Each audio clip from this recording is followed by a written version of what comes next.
Fialelei Seve Fuimaono. Ia lava lea e aina sa whenui vau ma le Latu tama. Ma malu le ngā matua ma sa tai leava. Ma le foiala. Ma tō te wala aua tuai i laua fionga pa tele. Tātou amatalore, tātou pōtalame te ona iai. Tai. O le a whata ia i maunga o au. O pa ia sau mata oe. Le tua e ona le mana ma le marusi malapa o le tua le tamā. Le tua le alo ma le tua le anganga sa. O lo whawai eilo tātou soifua. Mo lo o tō wola. Ai maise si o tātou atunu o Samoa. Ai le whata malie le tamāloa na liu whatu i ala taua o wā o pa ia sau mata. Samoa i ona tūlanga whaaluke. O pa ia wā ainga mo lātou tama. Tama mo lātou ainga le usu ngā tū mua mapule i tū lau ma le ala tau. Ainga le tai ma le wā o fonti. O pa ia po ia ma le mamaru Samoa ma o pā le solo. Yo mamalu whale tala le lei. Yo mamalu whale atu nuu ma o mamalu whale atu ai tau ia ne i o whaapoi vāvanga ina nei salal le nganga i so o tau whaafonga. A malo whaafetai i si o tātou ainga i le nei aso o tātou potoai. O aso whaale ainga ia o aso fo e maningi ailo i mata. Ona ua le mawhai le awa noa tātou te whaatasi ai whaale ainga. Ai ave ia lo leo e whaafeilo e tuai i a te tātou ua whaatasi mai i le nei aso ai maise o tō o lo o mata mai ma whaatasi mai lunga le walesi ia po le interneti foi. Le nei aso tātou te pati ai le soifu o le tamanei ia ai maise mana whai ngā malanga. Ia pa ia tu foi i le wha maise i le whanau le nofo alo i a Jerome. Ia papea e whatua i a Lisa. Ia maise foi wāwātau Fuimaono. Ia maise le whaatasi ma le whanau i a Viki Rani ia Mashanisi. Whaatasi e foi i a ma uso matua whawhine. Ua tātou tu whaatasi ai la tātou taulanga i le nei aso. Si la le viinga ma le whaafetai la tātou tapau le langi. O Moimoi le nei avanoa tātou te wheilo ai. Lo manu ai le o tuonu. E ala i le soifua po le ola o le nei tamā. O valauli e le atua. Tu mai alo wa au tu atu lo lima ta whaatalo whailo tātou tapau le langi le suafo le tamā ma le alo ma le anganga pa ia. Amene.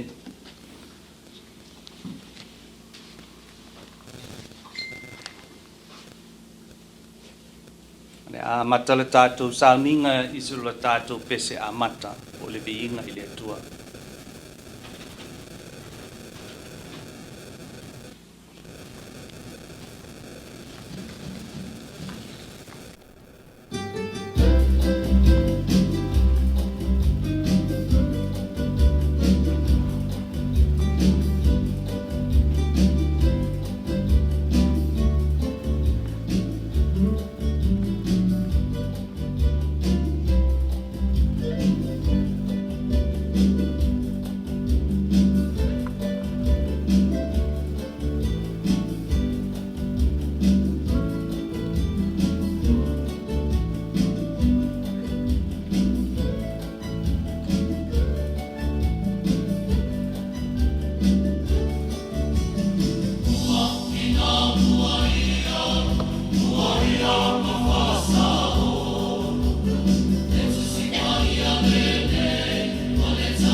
ia tātou te talu. Ia whaamanuia le atua o le tamao lo tātou ali o Yesu Keriso. O le tamae ona le alofa muti vale o le atua fo i ona le whaamawhan whananga uma. O le ena te whaamawhan whanamai a te i tātou i lo tātou pōpō ngā umalawa. Ina ia tātou mawhai o na whaamawhan whanatu i a te i lātou o maua i se isi tāsi lava pōpō ngā. I le whaamawhan whananga ua whaamawhan whanaina i tātou e le atua. I vi ia le atua le tamao lo tātou wali i o Yesu Keriso. Le ali e whaafunga mai la mātou te talo. O le whaatuina o lo walo na ie woti na e pāwai na i lo mātou whaatuatua. Ia mausali fo i lo mātou whaamoemoe mo le uso. Me tamā ia whātasia o ia ma Keriso toi tū. Ai le tonginga le upenga la mātou whai ngā taulanga e mumua na mātou whātulou. Ma mātou whaamaula lo atu. Io mātou se mo mātou vaivainga ai a vea mātou e whai masui o le nei tamā lo mo la ua fio. Mātou te whātou e se atuai. O le atua alofa. O le atua na maliu whalava au lunga le kuluse ma e fo ai mātou le nei wha māngalonga. O la mātou o lenga lea, lo mātou matai mātou te tangi atuai. Pātasi ai mātou ma inga na lua, a inga poto ma le au whainga luenga o lo walo. Mātou te tuina atuai lumo la ua fio le nei taulanga o le soifua po le olo o le tamanei. O le soifua mo pule whātasi ma lau fio le mafutanga ma le anganga paia. O le atua e tuatasi mo le whaavavau lava. Amene. Ia le ainga o le atua i ai mai se o tātou ainga whaavavau i le nei taimi o le nei sauninga o se sauninga whale ainga. O le sauninga tātou te pese ai ma tātou patipatia. Ia le tala po le upu ngā ioinga ia e maise le mau o le nei tamai lona soifua. Ono sifuri fitu tausanga o lona soifua tātou te o moli ai la le viinga i le nei po. O aso e moli ai o tātou moli mau.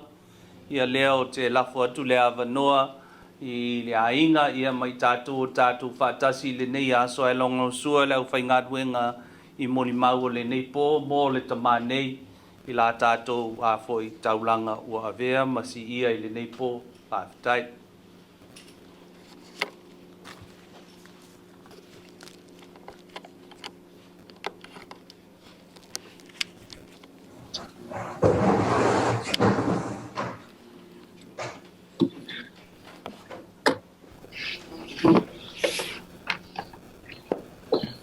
Ia o le taimi nei whaamona pen whainga saongi mai se moni mau mo Taupoufa'i mai a Samoa e mua whaamona mole. Wai o mau o mene mea? Ia, mawhitai, i roho lera ngonga mai Samoa.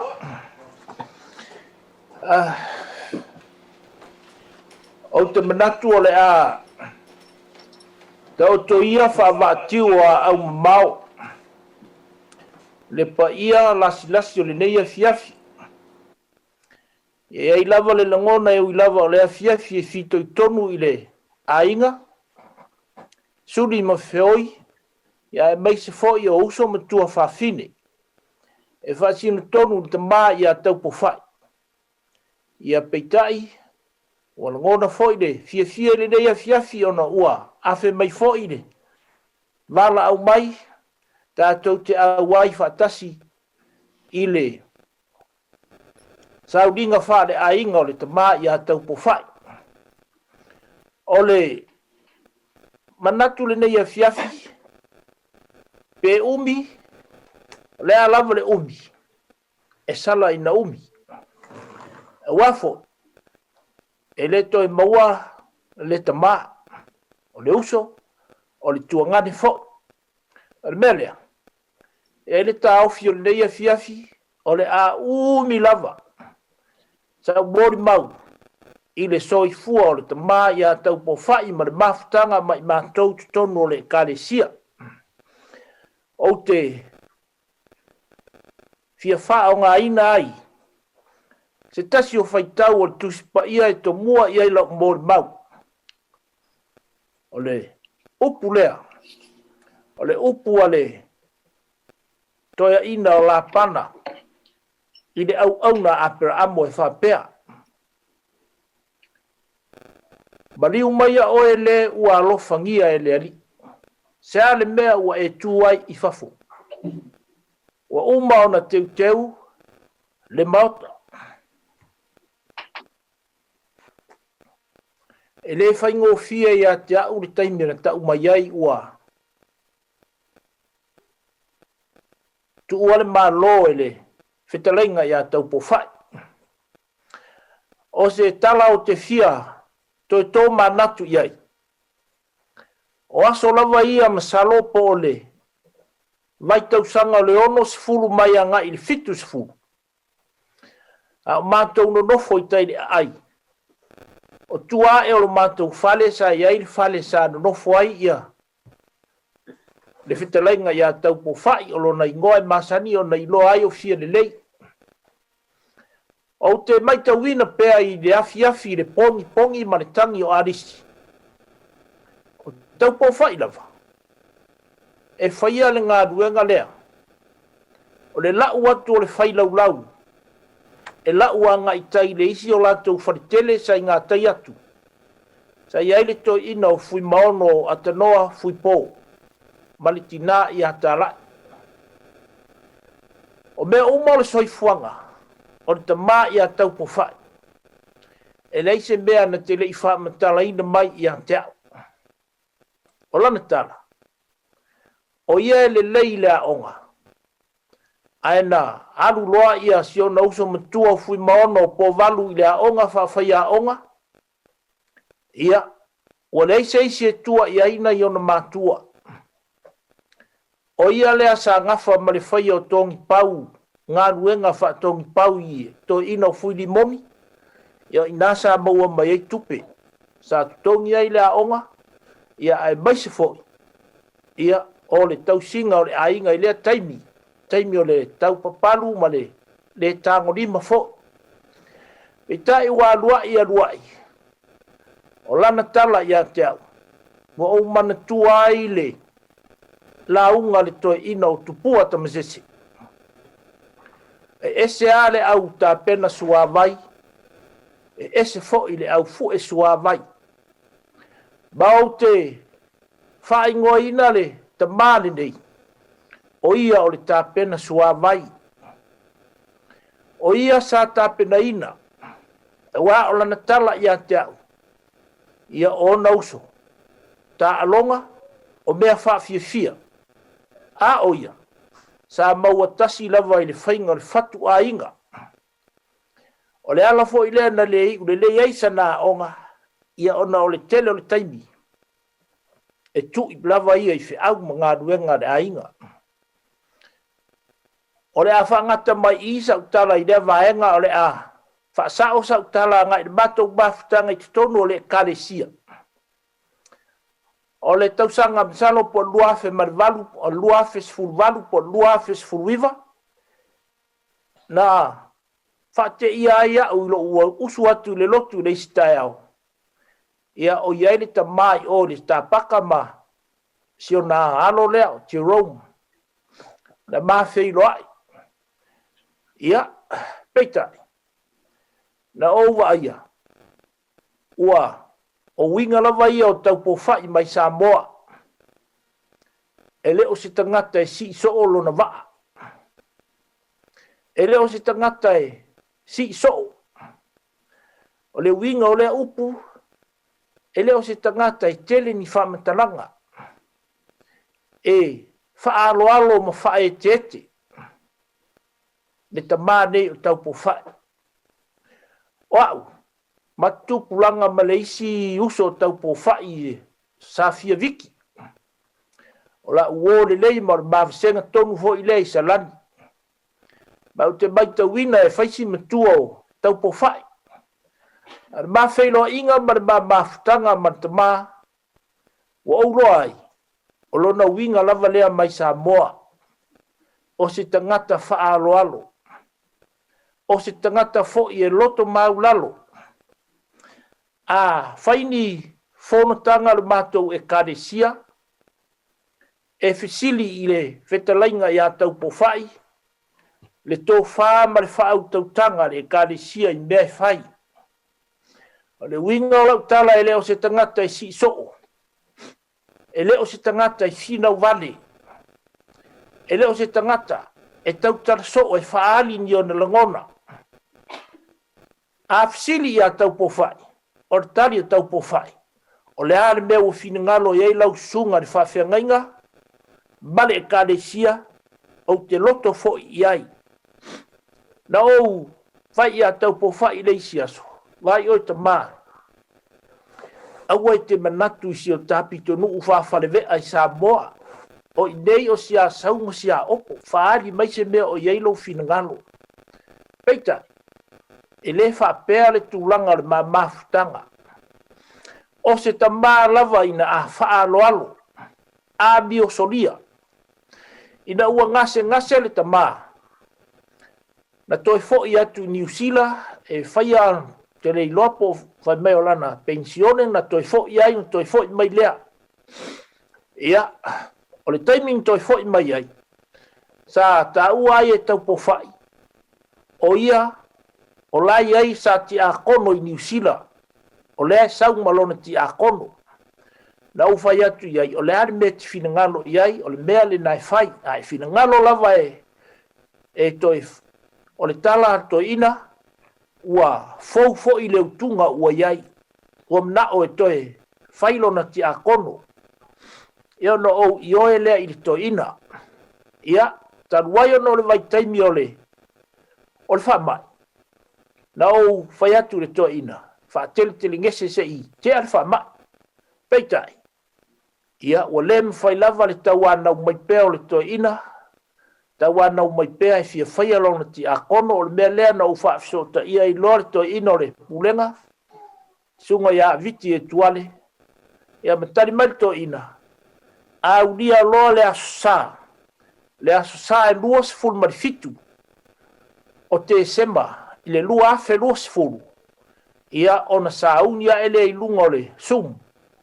o le a wha au fia ma wha pa ia ai le ti a kono o le te maa ia na ou viri fo ili atali ia te roma le to ina a ma whaia na whaia i nā le sum whapa ia i nā le whaia i nā le lotu ai ale ma whai ia o na su mai lea le afiafi lea o le itu la e ono na whaia i le lotu e o mai Taupoufa'i i ele ta le lua le afiafi lea na mātala noa lava lea tala noa o le tangata a loto a i le mea e whai lava, e whinau. Lesi fo i lea winga tā ua o te mai tauina i ta mā, e lesi i soo. Ai, e tautala ana ngā ruenga. E lesi i soo. Ai tautala mai ana ngā ruenga. Whamaunia lea tala. Leo mai e Taupoufa'i tonu ole. E kalesia. O le tele o alofo ti akono, tu lou lea vaenga i lau whaafonga mai. O le tele o alofo ti akono, a te lea se lau. Peita e altai mua nao mai Taupoufa'i. No o ele alofo Taupoufa'i de lima se lau. Whaaso lo i foata i tau se lau, lima se lau, wha se lau. O le ambio lea Taupoufa'i. Malana anga lea. Na si tia mai ai loa le ngā rue. Ale kalesia. Au taimi nei. O toi titi au ti akono uma o le kalesia. Lua se lau, tōp se lau. O te le wha pēr wa mānaia lea mole whaiwhi au te nei tupe al whaiwhi au. Ai o te whawhitai i le ta mā. Pēia no au whai atu. E le se tangata e si so. Ai tau tala mai ana ngā ruenga. O le tangata fo i sā, tā pena sua vai, au te manatu. o lea ua feinu, o lea ua afu, le ainga lau tele. I lona soifua tautua, maana ngā ruenga. E tau nu mai Taupoufa'i. O sao le ta idi maafe o le aseta le kalesia. Manatu o mea ia e le tau ona talatalaina peitai, pe ana o fai atu e leise isi taimi e toe, molta maa. Wa atoa le tausanga, atoa le ta idua tausanga. O sao ta idi maafe i ti a kono. Ai le aso sa na sa ua ai le whaalongo Taupoufa'i. O le sao ta idi maafe. Ona fisini lo le teu tupe ma fa matala le ia le teu tupe. O lo ta pena se aseta, o lo ta pena se fali o ngā ruenga. O le masina le lau mai Taupoufa'i ma tolu afe fa se lau. I le vai aso lava lea na fisini ai. O le uma le masina, ai toi sau Taupoufa'i. Ma le isi tupe ua atoa ai le lima afe. O le taimil nei, na sa sao atu tupe o le mātou ngā ruenga maisi mea. Ai fai mai le ngangana a leisi te akono. E pei ua fai mea ita ma ua ngangana ai le karesia. E siri ai le ngalue al tangata mai. Wau ta ua lava ia mea. Ai mai tala te akono lea. Fai ia le lei o auia. La ngā au e siri ai ngā lue Taupoufa'i. Ua tulanga whapea. O upu ia o te tautala ma tautino ai. O Taupoufa'i e lesi tangata e si so o i upu. Tangata e tautala ngā ruenga. Ina ua ngase lava. Na ua asia so o lava i whare mai. Na ua asia fo i tonu o lona whane. Lona lawa. O te aluatu reisi aso. Ia ai. Safia le toi ina male woka fai mai a te au. O lea ua toia o le soonga o lo vai. Ia aua le lei ala u whalongo leo mawhai ana u toi savati. Ia na o fia lava mātala noa ma le toi ina mawhai fo ia mātala. Tala fia na u wha ma vai lea ma usau. Pei tai pe lua vai aso taruai. Ai vidi mali toi ina ni malai lele. O le vidi mai e whato wha mai. O ia o le ahasi i lungai sini. O au lalo nei me pone le mātou te nofo ai. O ia o le ahasi i lungai sini. Ua mana o mai ia uso matua whawhina i sini. E mali watu. Masi i atu masiona ainga lunga. Ona i tupu ae ni pe whea na o siona tari i lei lalo nei. Ia na o whai atu le to ina. E se la malou leanga. E te lei mena o ai watu se tā la e whata waisa u pururo le lunga le vānele. Tangi to ina mawhai mai. O le mele nana o leta ua tuai ia te oe o le a o sau. Leanga o te iloa e iai le mea lofa le ka le sia e ave i tangata o le atu ua le tātou mafutanga. Na uwhai atu, Taupoufa'i, au mai le account number au te matua i lava le. E le whape a inga toi nuta ua o na whaida whape nā. Au mai le account number e vatu ai. Le mea lofa le ka le sia o leo tātou wha mawai. Pei tai e le mwhai ana tautala te le mai le. Sunga le tō wha i a Taupoufa'i. Nā ona tangi, o lana upu, wha mangalo atu ia i se anleu le taimi o le mātou mafutanga. Wha mangalo atu ia. O tautala wha fia le ta mā i lea lava upu, o wha mangalo atu ia. Nau whai atu Taupoufa'i, o le a e fo. La e fo i atu nunga, a o le malia o mā uoloto, sil fia i le atua. Sil fia i le atua lau au nanga. Sil fia i le atua. O lana toi upu mai foi. Alofa, o le ase mea ua ia foi. Fai lea mana taulanga si.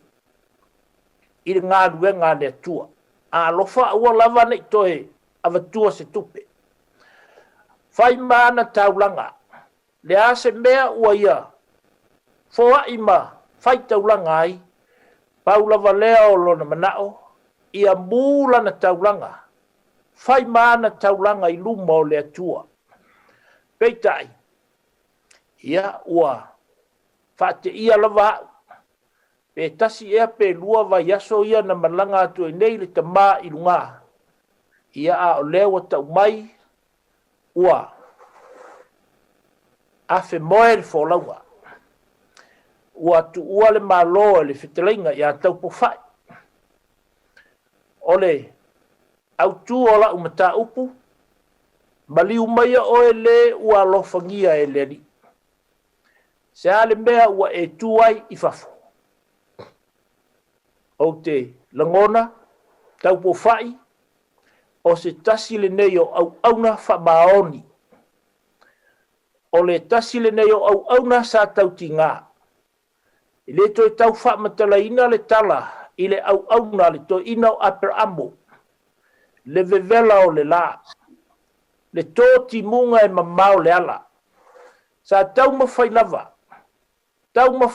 e whātaunu'u le finangalo o lona matai le ai whai mai le tala ua o i lunga o le vai ua o i le afiafi le itu la e utua e ai le vai ua o mai ta mai ta e utu le vai le ai mafua i tala lea ma le upu leo le upu a la pana na whai i le au'auna ua matua le soifua o le toina peita i e le i whawai o lona nau ta inga ia tino le finangalo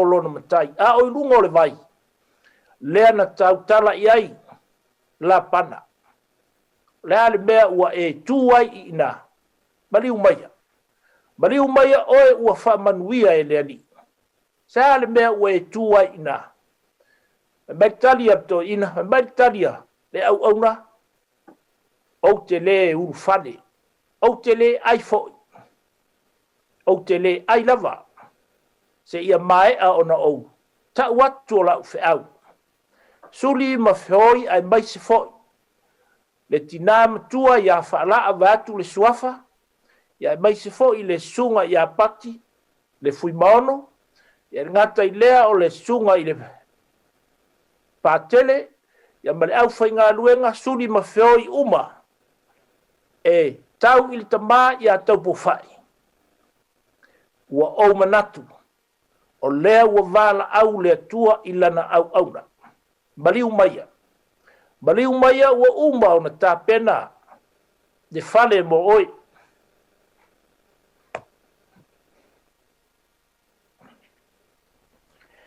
ia ua anu Taupoufa'i au lana fe'au lea ua uma na ta'u iā te outou le aiga o uso ma tua fafine o le a fe'au lea ua ufaitua e le o se tangata e si so olo na va'a tangata loto maulalo o le tangata anga malu o le tangata e naua i le mea fai lava ia mawhai lea ua alu ia ai le lafo atu ia te outou le fe'au tāua mai le soifua au'auna le soifua galue o le tamā ia Taupoufa'i lea ua alu ua fa'atofā mai ua uma ona ia ta'u atu le fe'au ia te outou talosia ia pei o le upu e fai i le ava ia ati le ava ae totolo na ata ia ma vai atu le tamā ia Taupoufa'i ma lana folaunga ia ae tutupu mai le aiga nisi tangata e loto e pei o le loto le nei tamā Taupoufa'i ia tafi malalau malanga ia maua sounofo aga mau le lagi alo fa'aga o le tatou ekalesia alo fa'aga o suga ia o a'o ma le mamalu o le ekalesia momoli tele atu ia manuia lau malanga la pe fo'i le fa'afogafoga ma mau mai le tinā matua ma le afioga i le gafutasi Niusila Samoa so se tu o le lalolagi o maua mai ai lenei fa'asilasilaga nei fa'asalalauga i luga o pega tafa'ilagi tatou loto tele tu'u le tamā e alu o lea ua vala'au le matai iā te ia o le au'auna lelei ma le fa'amaoni ia ulu fale mai ai le fia o lo wali te le nisi upo i fia tautala ai ia e manatu e manu fo i le taimi o le melea Taupoufa'i ia manuia lau malanga to faso i fua faafetai tele lava mo le avanoa faafetai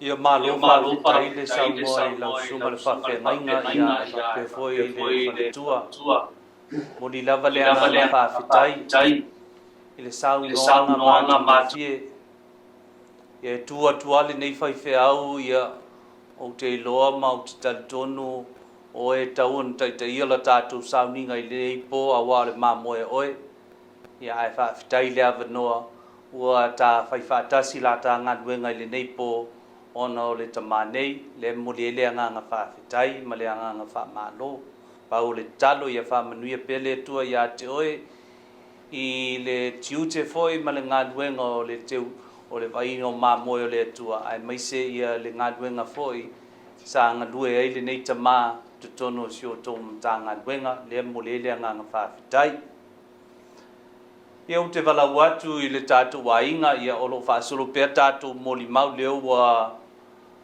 amatamea ia le suga le faafeagaiga ia o te lafo atu lenei avanoa iā te outou i lenei taimi i molimau faauau pea tatou molimau faafetai. Okay, here you guys go. Yeah. Ia o le la pai mo le mau New Zealand. Samoa sa uni mai o to taimi. Lo wanga ngai. Ia e fa manu asu le ali. Le ali ie lo o suai e sili ese lava oe. O le na pava ina la lolangi. Ilunga o lona lava whaavai. O ma e ala mori maua le sunga le whaapeangainga. Talo wha. Ua puupura taimi sa mafuta atu ai Taupoufa'i. Ai o lea o le o langa a toa Taupoufa'i o inei New Zealand. O Taupoufa'i. E peo na mori mawina ia la tala noanga ma le whaapeangainga. O ia lea sa whaima poutu o la mātou ainga le whainga le ainga. Sa ao o ngā uma uso matua pāpine, ai maise i mātou whi au mga ruenga. Ai na tua e ona mātua, e whaia le ainga, ina ua umarana o ngā le tūlanga rua. O se tangata ngā lue ngungu. O se tangata loto maua lalo. O se tangata tautua le lei i ona mātua. A o malaiti. A o iela mātou toia ina. O Fuimaono tia. A ma oi ave se mea tau mapa Fuimaono sana lau mani ana mea tau mapa. Ilona maota. Ai avatu le ai se mea le leia inai ai.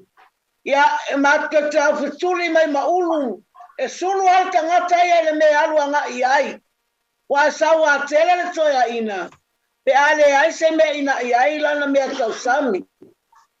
Ia o le ai ni mea na e leni a mea sulu iai mātou e patau. E ave ai se mea inai ai le sua lana fionga le ngafutasi. A o Taupoufa'i, o utai le vao, o le whainga o saka, o mea ai, whainga o umu i tae au, awe le mea tau sami a le paipe au, mai le mātou ainga, o se tangata ngā luengungu, o se tangata i tumu i le alofa, e alofa i nepo i New Zealand, a mātou no nopo i New Zealand, o te tua i ai i mea o te mana o ai. E alofa po i le mawhanau. E nā tewa ai ale lei po i le mawhanau. Ai ona o puapua ngā mawinga le neila lorangi. Ina ua whailona ainga. Ia ole ala leo le mātou. No po ese ai. Ai nei ulawa ina toe o ma inei a mātou. Ma mātou ma futa. e le se tangata tali upu, o se tangata e alofa e mativa, a o le tautua lotu ia, e le se tangata tele na alo na tutongi a o maile po, ia paia na mea wha ale lotu, mea wha tia kono, e ai uma ia vaenga, sai au talavou, au pai pese, wasengo ti akono I nei le ekalesia I Sandringham I nei I New Zealand. O se tangata e fia tamalo loa e o tala noa iai. A wai pai tala maalie. E pai ana tala maalie I toia I ina. Ma pai e la to tali enga o se tangata e ese le tautua le lei. Tangata pai a inga o si tai le lei o na matua. A o soi fua na matua. Ina wa inei fo ya maua, sa o si tai fo im whaalongo. O si tangata e alofa, e tumu I le alofa. E alofa a e tingana na mativa. E tau mo whai lawa se mea, e whai mai a tau. E la po ai se tupe I Samoa, I se mea manao mai eiro na uso matua I Samoa. O le ala lea na alatua I ina I Australia, ona ole alofa I siona atalihi, o pai siona to olua, ma siana whanau. Ia Jerome, ia e manatua pelo tama, ilana whasinonga ia te oe, to anga I se loto la tolo loto I nai sini. Pe tau te koe le loto na wala loto ai mapa, I nai a patele tau te le loto umai. Tau tua nai tau tua le loto. E ala mai aile manuia o le tangata mai le atua. E le aile awa sesi me manuia ailo o langa o lo whaatua tua I le atua ma ia e to anga tau tua le atua malona pinangalo. O le apa ai ula le matou mori maua I nei New Zealand. I le matou pese ua te lele alo wha ole na fiona ile ne la lona ni ia ora ita so mali e la vapule asa se pa afesa ua te lele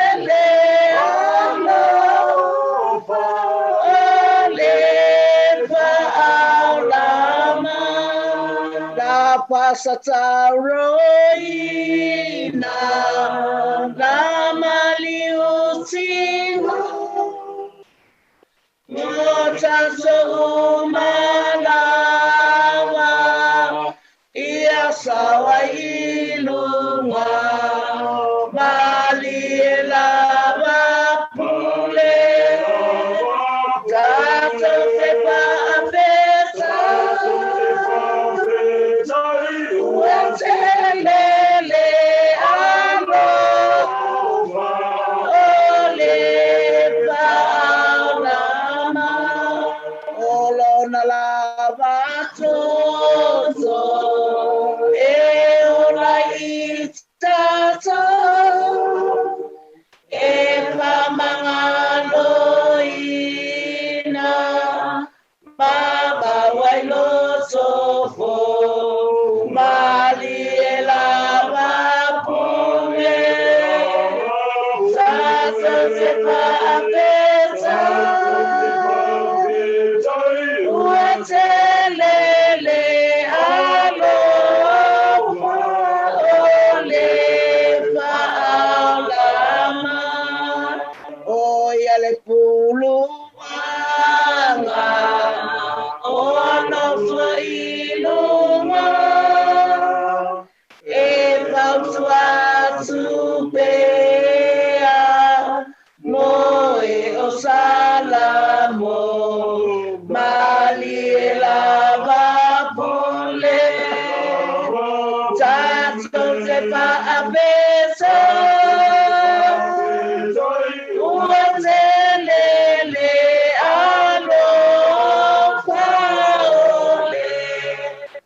ia lele o leo o tau si mai ai nei e le anoa le aso malonanga lele mali e lava pole santo de paapeta uatelele ano maole paarama etoia fioi oia e au fiai le aua ia asoa ia maua ilunga mali e lava pule tato te paapeta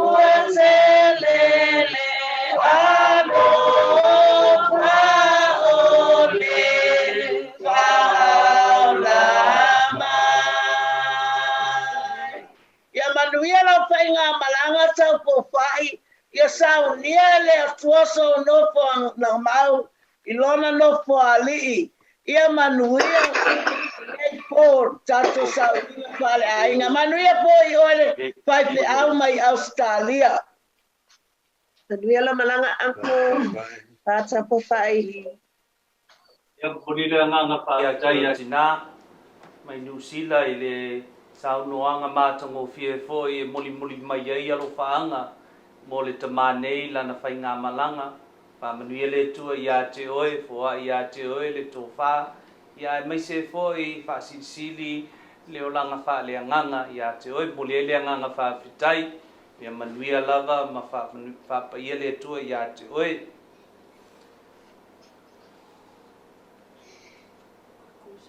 Io le atu le avanoa i Samoa i le nei taimi, wha mole. Whako whakara whaku nge Seve. Whakaro whai lau sunga tai tai o Safia. Whakaro foi, au whakaruenga paia le kua. O papa au ngā fungu. Whakaro whaku foi, lokako ai ngā uma i au Sikaria. Ia pe foi New Zealand ki ngā kua ia Paula ma Fuimaono ma ngu whaaro. Ia e wako maku momonga alofa. Ia wāmara au pa ia le kua i leuso. Ia o au ngeo Fuimaono po walu e kau kalaku ma le whaalo aloe. O au e makua le whangaua e longa lua le kama leo. O Taupoufa'i Moevalē Fialelei Seve. Lea ua walau ia il walau pa ia lea kua ia. Ilai se me kako ke whangongo ai. Wa la kusi. O lea kua nganga o mai o ia poinga e koea me se inga. Kako whamangu inga no ngā lofa mano nganga le lei. A vai foi o whakamala kako. I le kausinga o loko soifua mo so kako malos. Ia, e le iai Paula o soifuanga. Ma o le ana le kasi o saungia o kako o kua. Kako ki koe foi e kuai i longa fioanga paia.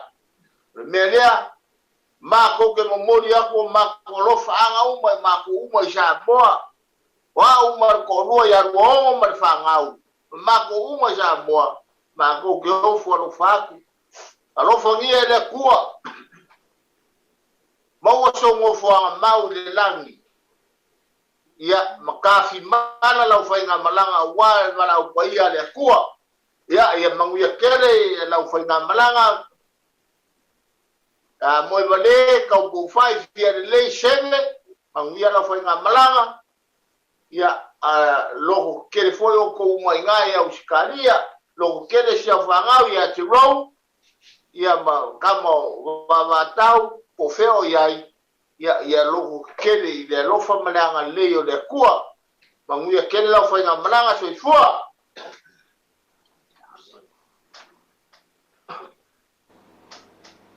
ia tai tonu nei tu la e o folu fatu fataro fatu ia te oe le uso mafa ai mai se whanau sani mal whanau ia stalia Safia pine o tō mafuta nei a fiafi tuanga nei a watsin serum tai tō ruam whanau mori atu o lo whaanga mo o tau ma lolo no sai ma tō te mori ma watu nei a fiafi e tu sai foi mal wala upa ia ale tuanga nei a Taupoufa'i ta tonu o tatou wala lava le tasi aua misia o ia no le mafutanga i le lalo langi nei pe o tatou au mawai nei lalo langi le tumau Paula le talo Taupoufa'i ia tafi mala lau malanga ia alofangia le atua le whanau whaalo teleina whamapa whanaina e ala e lona nganga pa ia le uso ia mafa mal whanau ma lo fai o le whaiva ma lolo no sa ma lo fai tuangane e te o le uso o le alava o uma le ola o Taupoufa'i e ulima malau whanau whamarulua tfoi mai maupana maua sava noa whapenei mato te au alofa tfoi foi ia Safia neta pe ona iela na whai ngā malanga ia e ui lea tai tonu e lea sa whaina o mato alofa anga namo o tau uma i Australia ia alofa ngia le atua tau taimi o Taupoufa'i maua pe o tau wha mawhana whananga mai le atua o lo alolofa te le atu ua ono mai whanau ai maise o sa puna mo o tau uma ia tafi mala malanga Taupoufa'i te alofa tele Taupoufa'i mo ai so fasa fuai manu ia tele o le uso mai whanau mo o tau uma i Australia whaftai mo le avanoa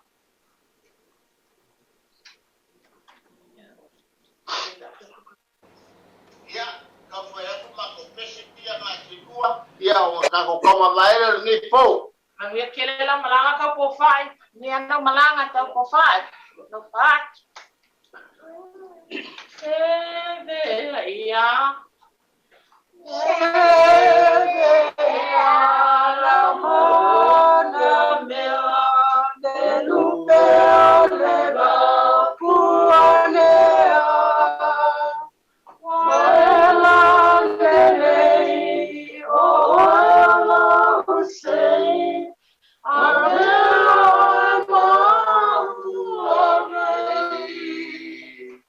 Jesus, I'm a man,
file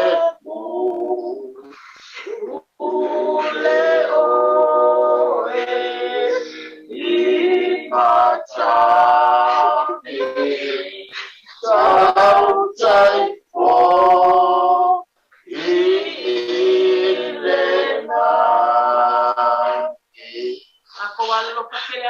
Taupoufa'i, mawia lo wala.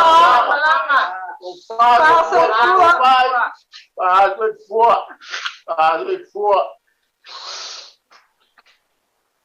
Ya Fuimaono ma Fuimaono po balu ya mai se fale tua ma le ainga. Le lo le moli o tua I le fa mai senga fo I ya ma le ngana fa fitai. I moli mau fo yo le nei po le nei a fi. Talo fai wale maua se avanoa tātou te whatasi ai. Ia vea ia le tō whina ia mawhai whai mō tātou sui tō nei ia whapea ia le uso ia sani. Ia moli atu e wha mai senga ia maleanganga whawhetai. Ia ai mai se le nei taimi whainga tā o no le wala au pa ia le atua I le sāpele ia te o tō. Moli e la leanganga whawhetai ma leanganga whamalo. I le nei aso ia ma le saunoanga foi o fai ei oe mafonga tau moni o le tina ia mai se le ainga o I tātou I Samoa. Io le ala po atu le nei avanoa po whawau pia tātou moni mau o wau nei po o le po pachipati ai le pesenas pesea mausua e le nei tama ia Taupoufa'i ia le ala e la fotuai le avanoa.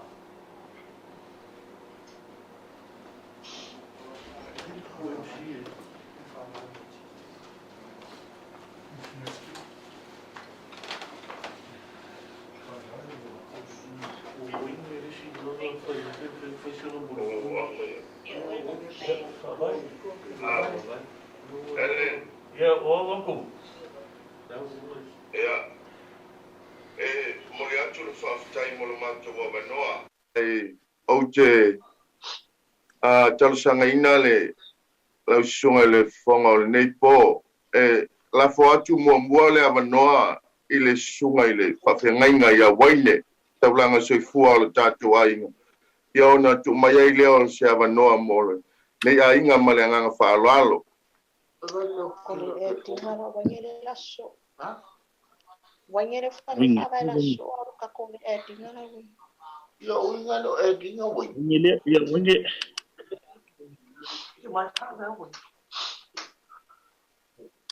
Okay. Okay. Wai o se wai e e ti o mel.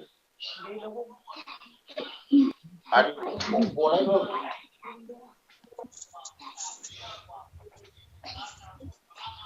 Ale wangere sa wamai. Ya. Pastaile le tua male lo fone tua wota vai ne da fiafi ona o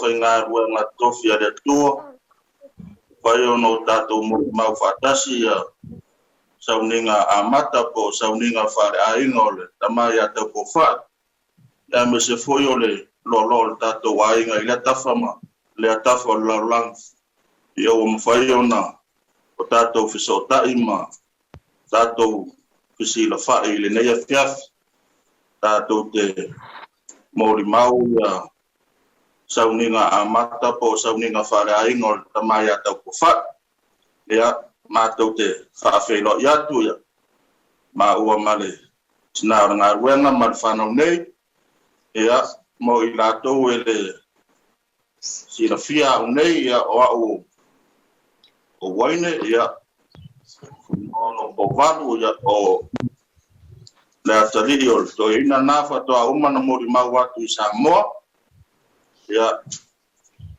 ma to lo no foi nei America Samoa lo ngaru e au man ngaru nga le tua ia le kare sia metisi nei fanga tua te patalo falo ia tu le nei fiafi ma lo le malanga manuia ia ma lo foi le lange maile o ia male mamalo o mfai ono tato fatasi ne ya fiaf se fai se mori mau ko ta mo fai se mori mau ele ko ya foile maftanga foi male fetalaina ya Taupoufa'i ya Paul tama foi ya Taupoufa'i Fialelei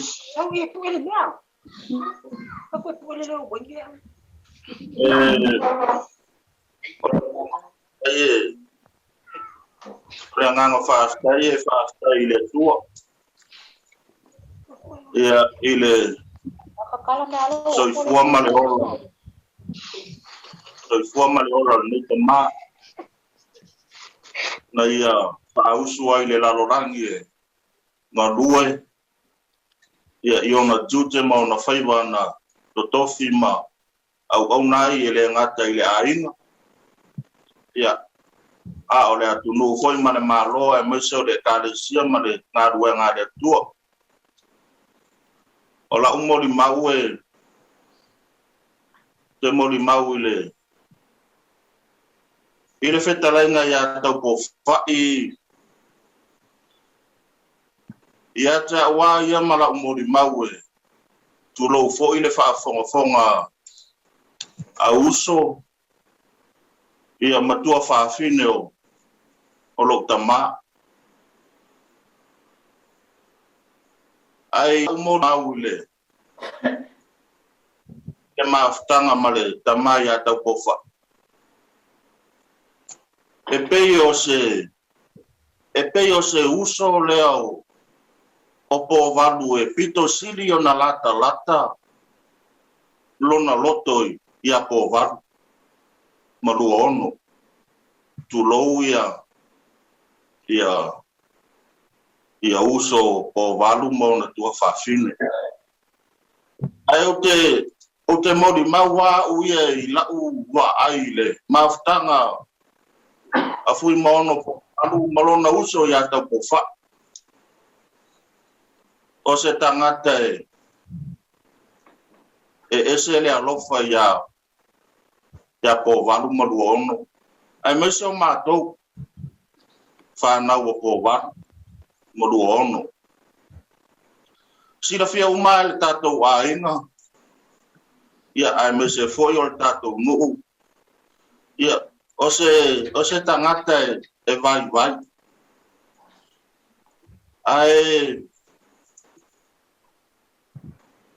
ai lau mai tau ia te ia e pei e onge tu ia ile tu langa ile poto fale mafau ai ese le tamau a ingai ile fale nganga e ese le tamau a ingai i mea lofa le atua e ala ile lofa Taupoufa'i whaalua na mātou si mai atu i New Zealand ia kuku mani me poe ata i teina lea o loa whina lea na mātou si mai atu i New Zealand tausanga o tuana o tenkiti foi lea na whatoa au tau o atu i New Zealand ia te mori mau ile alofa o le tamai a Taupoufa'i mato atu o pepe Maureen whaingatari mato si ngā mau ai sa si i ona lima manawa mai alu atu asiat ma mai le aso alu atu asiat o le ase tupe na te maua e mono atu se 2 sfuta la se 5 sfuta o na winga i e whaingata na whaangalo ai mai se foi ole o so se taimi e sa wai Samoa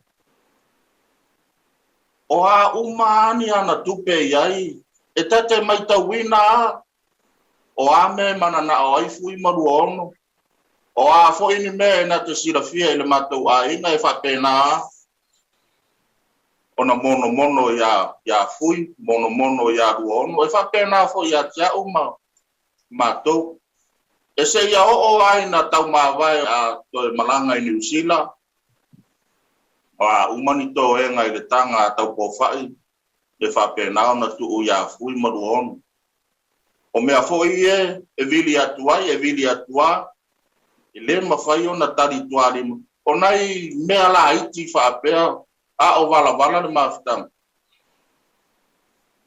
ta te loina lona nau e fia whaini mea siri ai meso lona a inga i Samo ia o tatou udoa umama malama i le tama e vai ai meso o loina ma itia ia ona whainga tāloa le ona whainga ruanga mamoua sesi ona tamao a inga tele a o lona nganga lea i la uia mai tau ma se tātou wa ele tau whailoina o Safia uma el tātou a inga e ala ona le foa i e Taupoufa'i se mea ona ua ia le maua se leni po se tuku a o lona nganga e na te fia angalelei e na te fia fesoasoani e na te fia whai ni mea siri mo tātou ma tātou a inga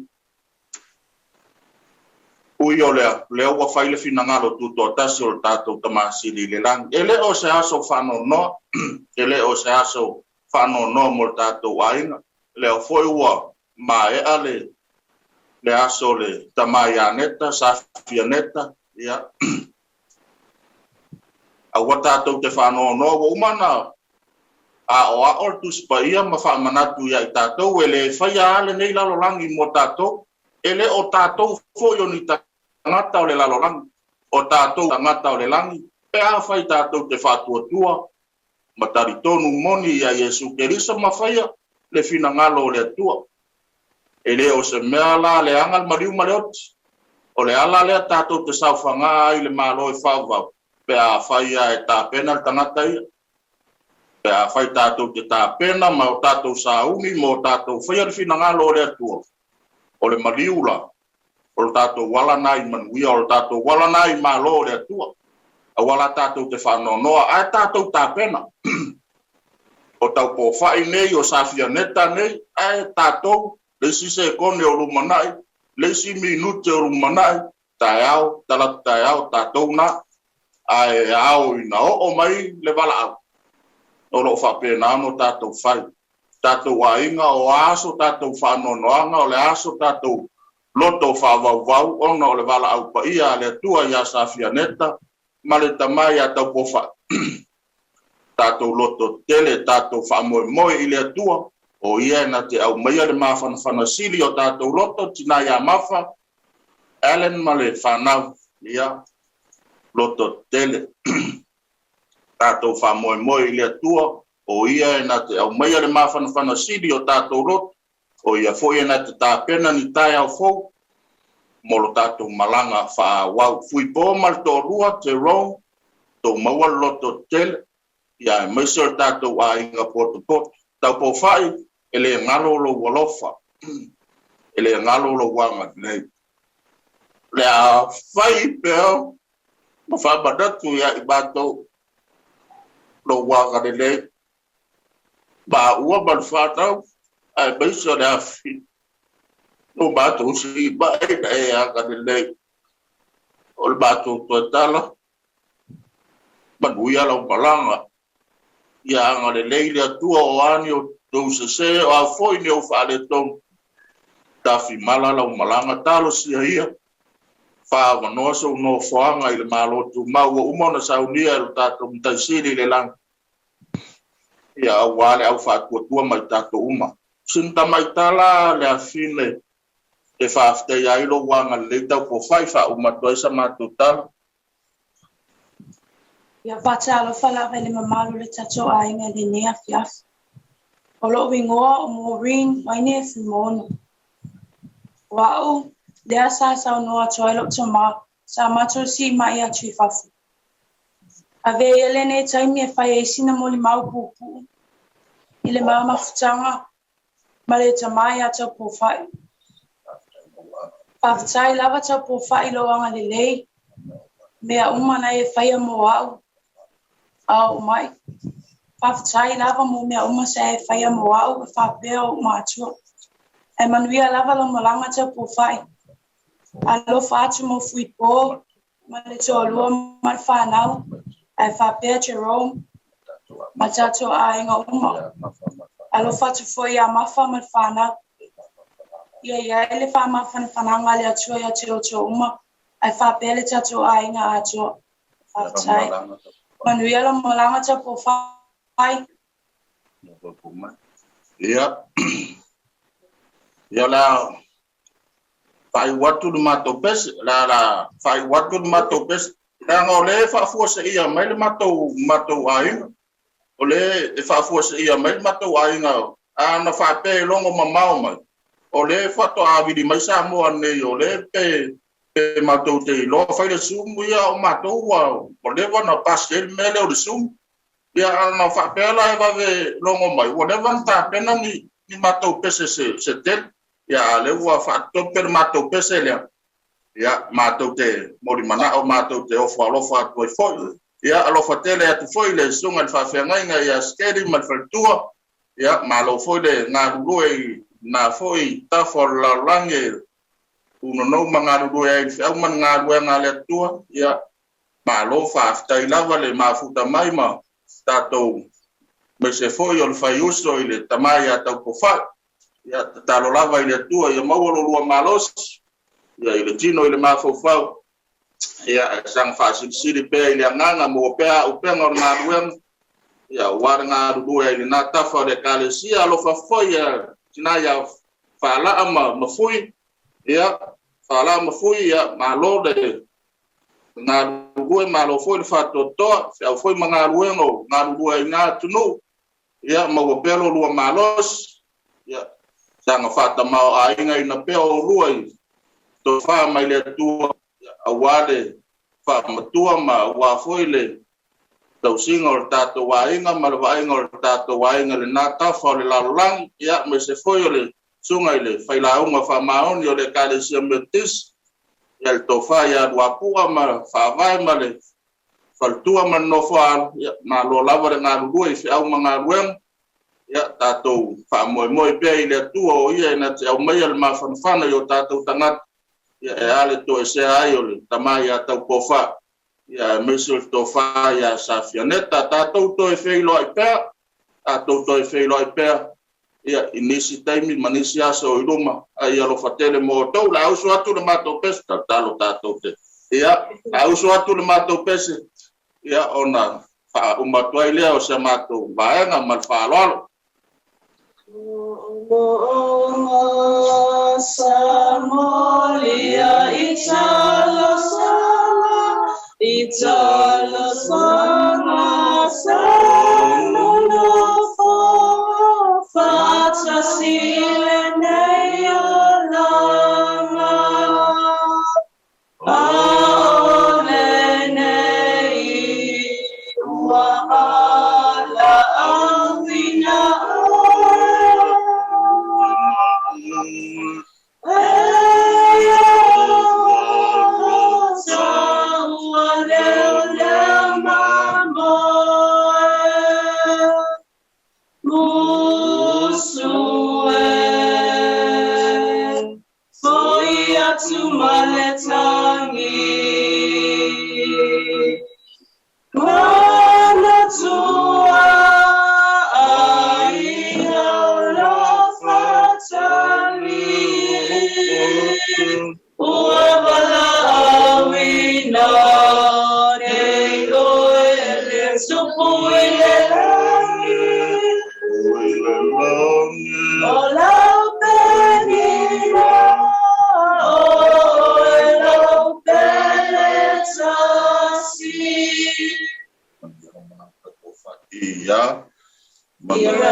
Moli le nga fa tai le nga fa malo e sunga le fa te mai nga ma le fa le tua ainga i moli mau mata ngo fie moli mau o mai ai alo fa nga I le nei fo I tamai lana whai ngā malanga Paula talo ia pa ia tua aolo wholo tātu te Paula langi whamanuia ia te oe ia e mai sele ngā ruenga I le nā hui tū o le tō vine la tātu ngā ruenga tātu te moli ai le vi inga ma le whapitai lo tātu te pāu whapitai ma whamalo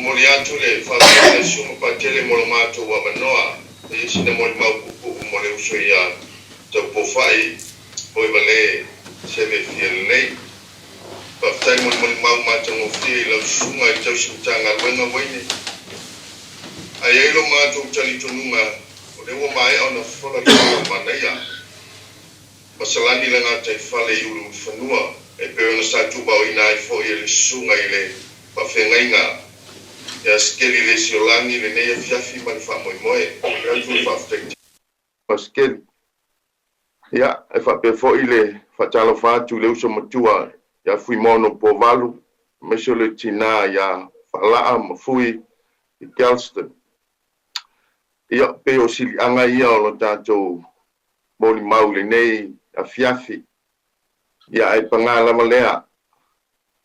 malea ele tu sau no ina lava le fanga le matangi ai le afaina wana o se fanga tātou te mapu ma malo lo iai e tā pena ma sauni ai la tātou malanga I lo tātou nu moni le lang o le soifuanga le nei e iai le fia ma le oli o le ata ma le whanonoa ma le tangi tue ona o mafutanga sa pele ma mamae a ua motusia ona o le malanga maliu ma le oti. Ai a malu mai le po ona maua leo li ai moenga se iwa ai whaane nefu iai le mafofau. A wai ei mala saulilo mai e tatau pea ona tātou nofo sau niuni iai. A wai peo le ngau I le po mga luenga lima I le whewa a iai e whapena le fina ngalo le tua mafuafuanga le tangata. Io ele whaingofie le o langa nei. E sa ama pupu e peo le alofi o le lima. A le tala le tusi o le funga o le vawe matala I le tae ao matoi mangu pe angase le fetu o le pai. Talo fa ina nei umi se moli mau. Ai se fai se tala I le mamafutanga ma le uso I a Taupoufa'i. Sa ele tele se mafutanga ma le uso a o iai Samoa ona sa mātou la iti a ua whai malanga mai la tau nei I New Zealand a wale sa ili ngā manuia mo ainga. Aina wo malanga mai New Zealand nei le lua afe ma le ono ma ufa mautu mai ia fui ma fala.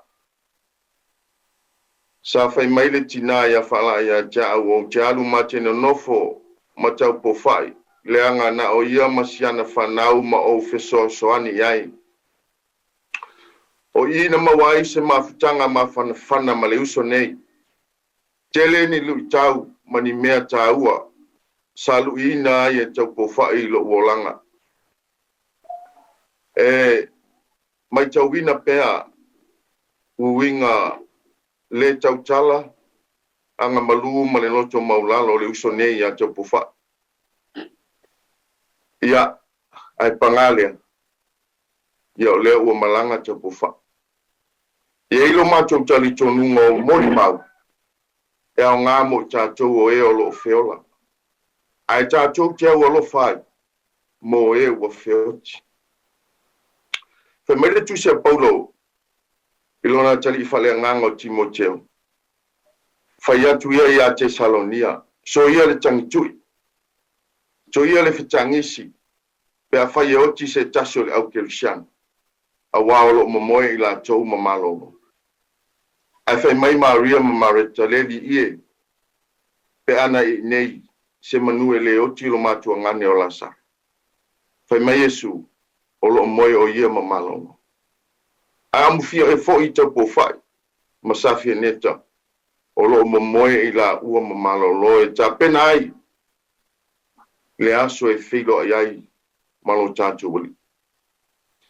Ia, le pa iai o lo tātou ainga, tātou te le loto vai ai. Wa pe ona moni ai mo li mau o le nei fiafi o lo tātou wala lava le e tasi. A wā tātou te ngā lulu e lava I le lalo langi nei, ma le o langa nei, ai ngase ia ao lo tātou li. Lo tōng soi fua tau tua, ma le olo foina mo ia malona finanga. O lo whaanga ia, ma ia au nei o wapu a whaavae le to olua ma le whanau I New Zealand nei.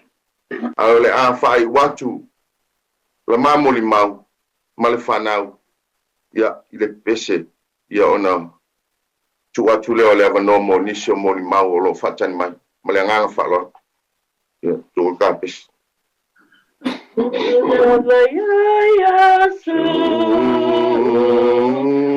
me te tingoi o lo whaanoa na te ome e sei o na tatu mapule Atasi mai Yesu Atasi mai Yesu Tatusanga fia fia Tatusanga filemu Tulavayata iya Olapua puana Nate ave asala Lau avenga whaingata Una tata mapule Faatasi mai Yesu Faatasi mai Yesu Tatusanga fia fia Tatusanga filemu Ui inangin mai O matangi maufa E tukaya Yesu Ine ama whaingot Una tata mapune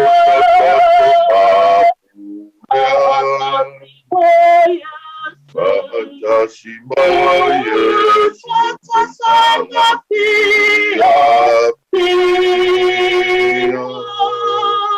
Tatusanga filemu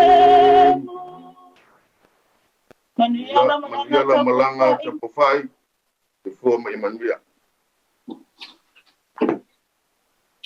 Ia, ana whaafitai ma le anganga whaamalo I le saunoanga mātu mo fia foi pose moli mau e moli mai whaamawhanawhana ai ia le nofo alo ia e mai se foi ia la tātou mawhtanga I le neipo ia le oso foi le mo le tamailanga whai ngā malanga pau le talo ia pa I mai aolo polo tātou matai ia whaamniam whaapea ia te oe ia mai se ia le ainga I le nei taimi whaavau whaafitai ai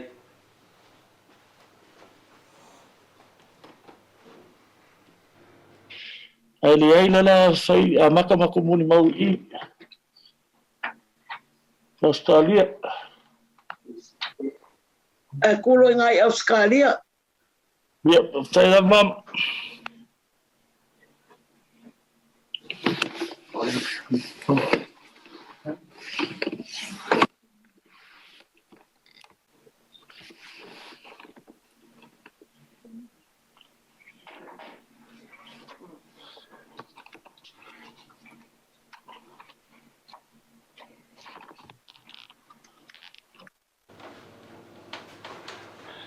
Hey, mua no fatu da sungare, no fiongare, pateli. Ma lole se Fuimaono, ma lole langi ma. Ia koe nei tula, o te whātalo whatuai whaia tato ainga. Luisa fōi whai malanga mai Brisbane, ono nau tainga, ia whapiang tato mafuta nei aso, a wale, to aso ke whia ko le uso ia Taupoufa'i, Fialelei, Fuimaono, a lote Fuimaono, a lolo langi ma. E rea fōi nei tu la whātalo whatuai wō mai masangi, o whaina o mai ele nei whafutanga nea tu la le aso. Ka pēo ma mole atu lo wha malo malo whafutai o matua i pele i Samoa, New Zealand, Australia, Tutuila, so se tu e whio nei la langi o whai un whafunfonga mai ei. Se o te oe mo te tonu tō nganga. E tō whia oai mai e mawhutanga ma le uso nei. E pangalea. Ua le ma whai o na tō whio ai. O siama leo whero ruai solo. Siama leo whero ruai solo i tonu Australia. I o le mwhai ai o na matapuni wa. I o le mwhai ai tō asia si mai. Ma tato mafuta nei tu lao laso. Mo le tuaila o nganga whaftai tele a tō tōle a osam tu whawhene mo tai tu ruam tō whanau mo tō mon mau matango whene nei aso. Ia nei aso. O te whia mai ale upu whapea. Wha ngalo ngā tā. Wha ngalo ngā tā. E jesi upu whetau i le winga ma le upu wha ngalo ngā tā. E jesi winga le upu wha ngalo ngā tā.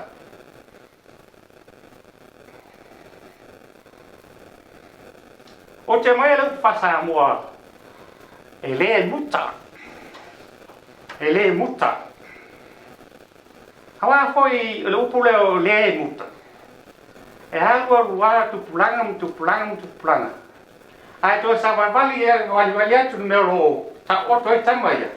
Ya Safia neta male petlainga ia Taupoufa'i. Ma e mata e la toata. I la ata. Ona e mana tua e lupu le tfai. E le muta. E le ngata. Ai haluaru e le ngata.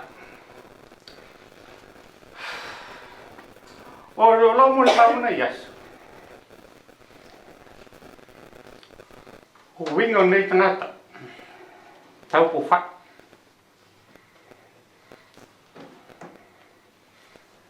Winga whaangalo mata. E tu sale lei a winga tamalea ma Safia neta. O winga whaangalo mata. O winga fia. O winga ele ita sa tangata. O winga ele fatina loto se fai se me fatina loto e fo fina ngalo isi ono usu. On me lea fa pea tua netu la laso.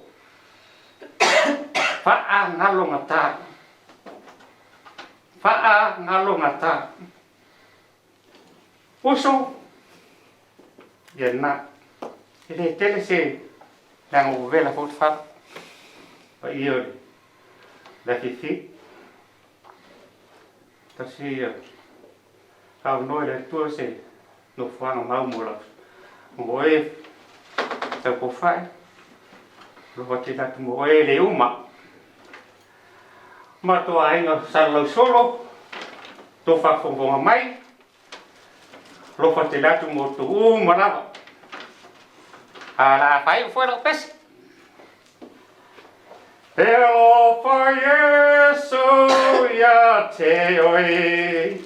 Hello for Yesu ya te oi. Hello for Yesu ya te oi ya so uma.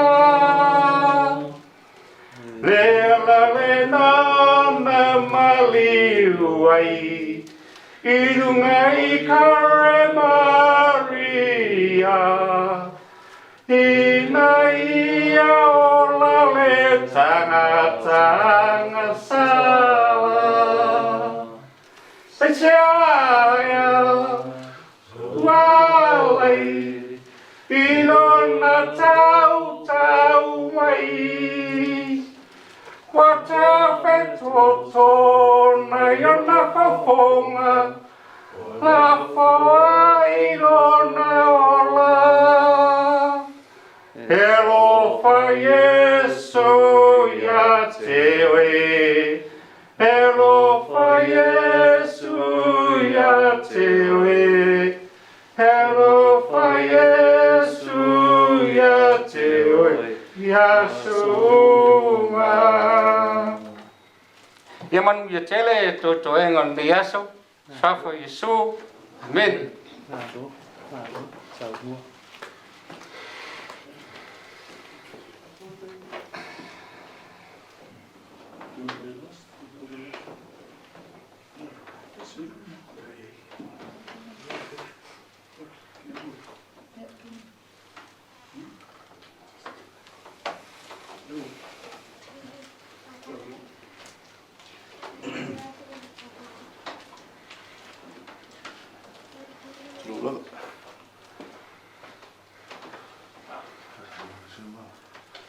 Ia, partai la mole no ele afio mo tai.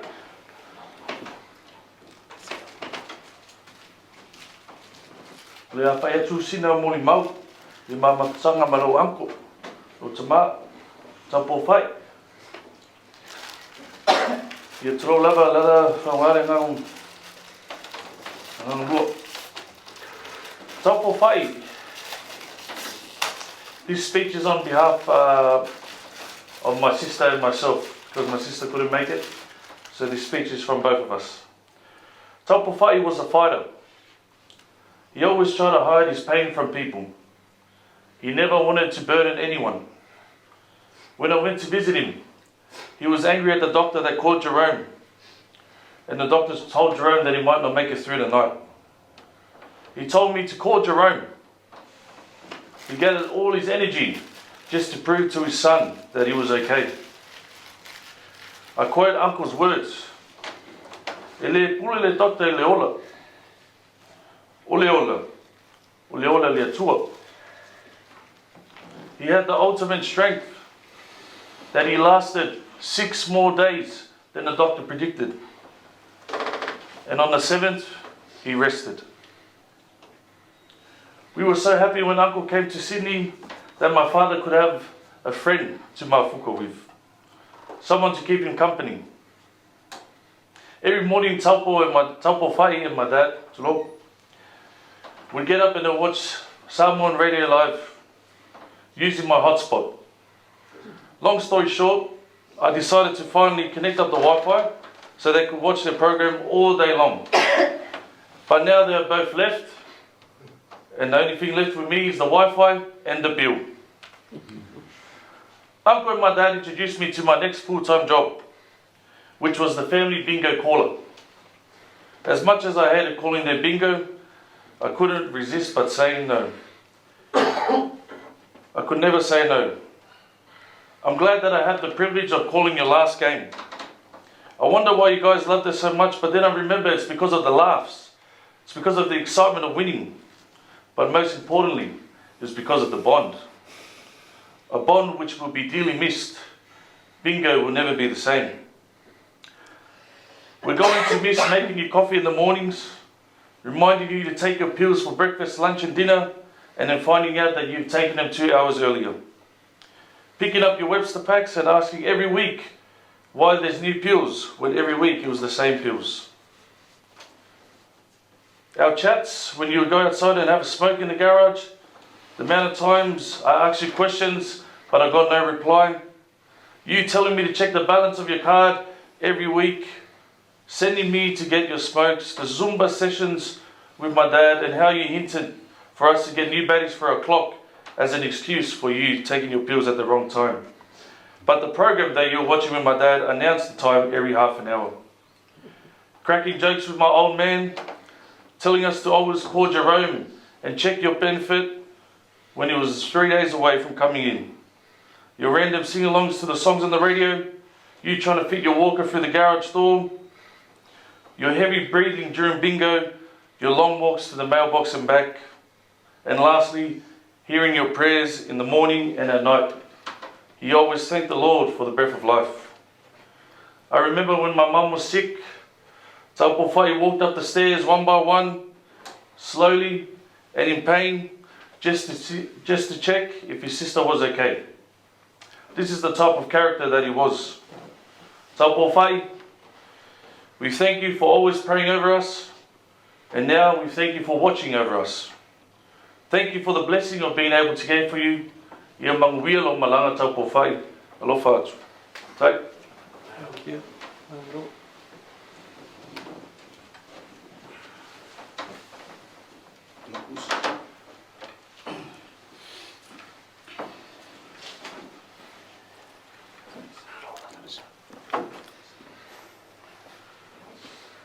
Ja, whawhetwe atu i te tau sauninga i ta whāne lo whionga pātele mai seo i whainga sā. Ja, maru whānu pe ia wāre au whainga ruenga i atua. Ja, whawhetwe atu fo i pa ia i lupe whalele o tātou wainga. Ja, o lupe whalele o pa ia o tātou nui salani. O tau awele i puwai o leola. Wāre pa ia i ainga wāia Fuimaono mo nā lotusa. Ia sa'oau na tuali se fuima mtipua. Inga i ngā mtua msātai le awa ma Fialelei. Ia eal pa ia maurunga ia alala ngafa me na nofo atu la whale. Ia ma le tauanga i se ia whale alili. Tulu atu fōi mwhapa i atu i pa ia o tātou wainga. Ia ngāta i sunga i whawhengainga ma whalitua. Ma whai o na tātou wai whātasi na nei vaenga o lea fiafi. Ia mai so le whionga ni ngā whatasi i Samoa. Ia, whawhira atu fōi le whionga ni ngā whatasi i Fuimaono. A te noa pati, ia mai se fōi o le whalitua, ia pūtlenga fōi i manusina, ia po ruapua. Ia mai se fōi o le lautelo na tātou wainga. Ma whai o na tātou mui mawina ia le pō le whare ainga, ia o le matanga o sauninga o le talenga ia Taupoufa'i, Moevalē, Seve Fuimaono a tanoa awenga. Ia o paia lai le popo ia o te le te tāri tā pe utu. Sala o tauto ia, tūlanga o paia o sāma mamanu pe o le tala le mawenga. Nai le urusuati al tamaitai o le utongi tupaitea manu na tuangano na whaita o po. Nga wae te tono e le ngafa tau lima ia. Pa ia mamamanu o lo tātou wainga.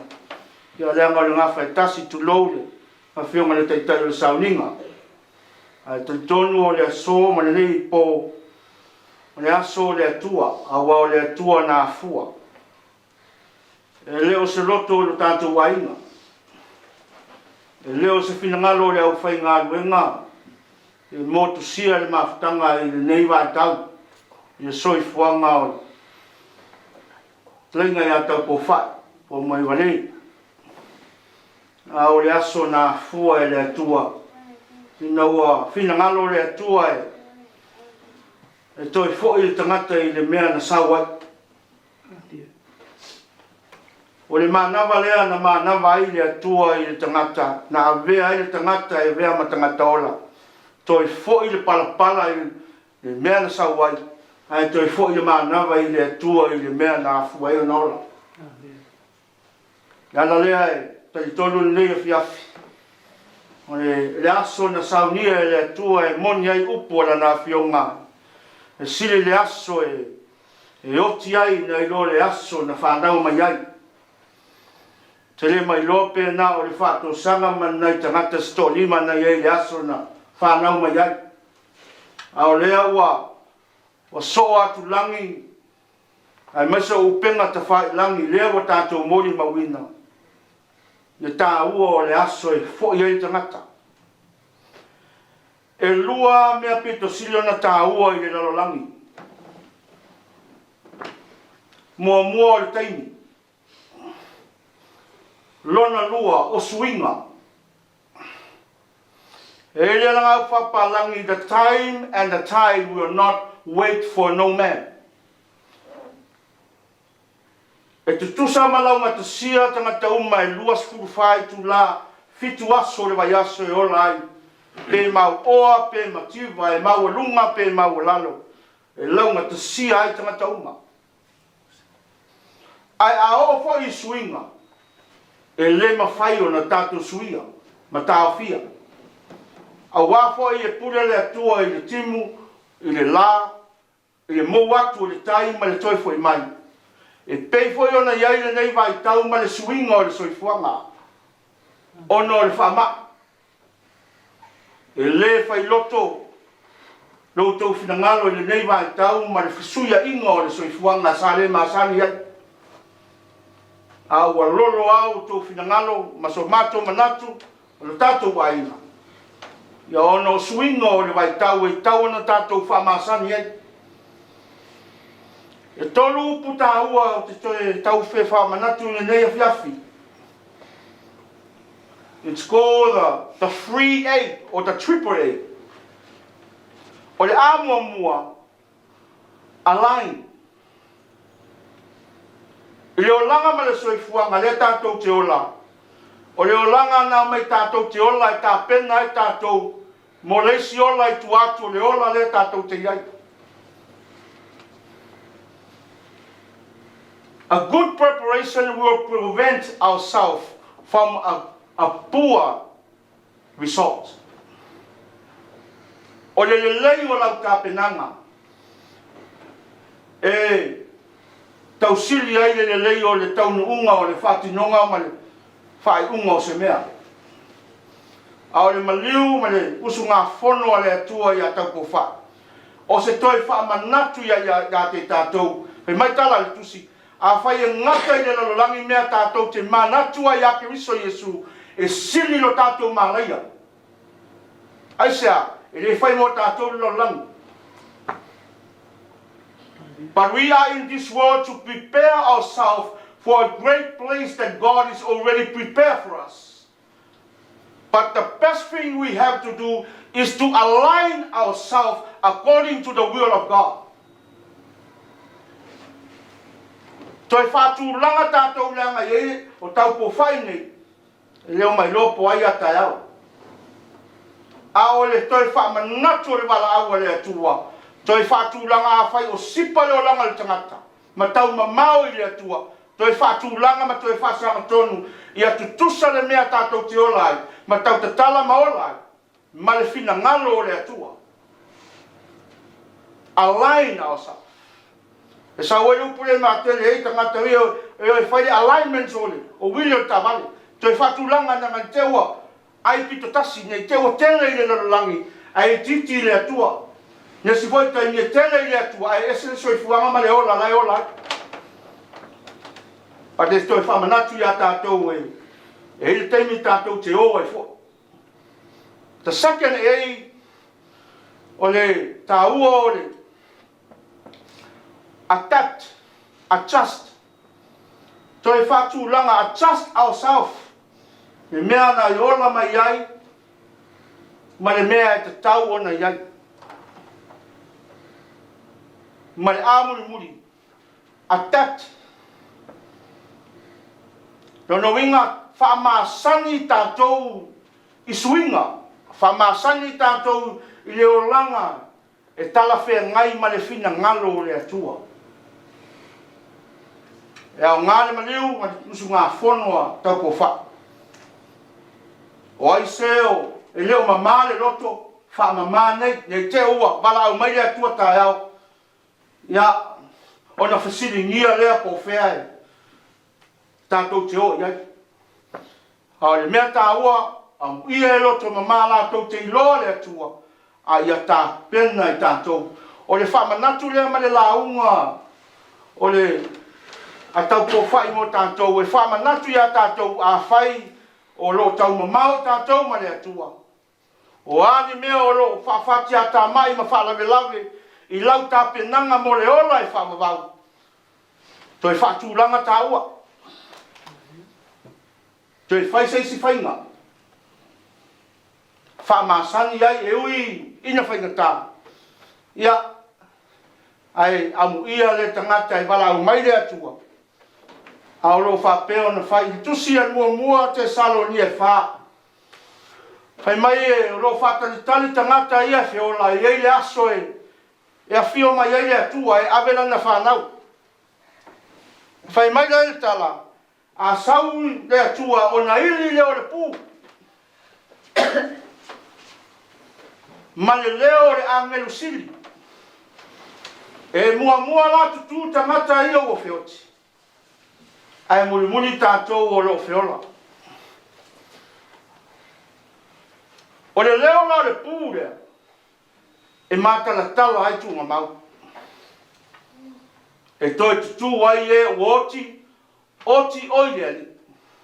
Au i lātou e oti, ai le whaia le filifilinga, tā pena i le taime, malanga i peo na iei Taupoufa'i. O le whawhanonga, le whawawau o lo whatari mai.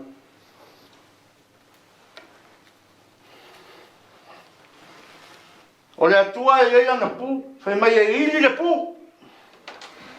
O na mātala tala leo tūnga mau.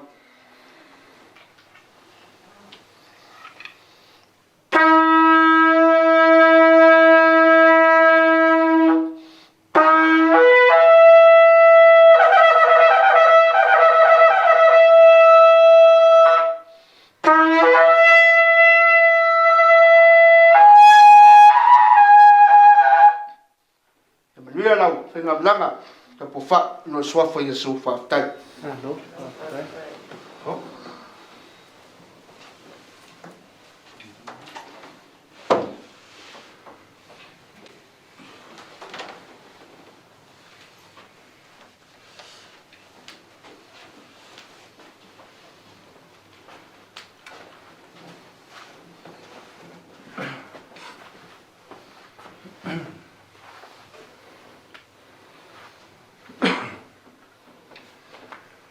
Ina wala sia sina pa. Asli mas. Oh, desa mas.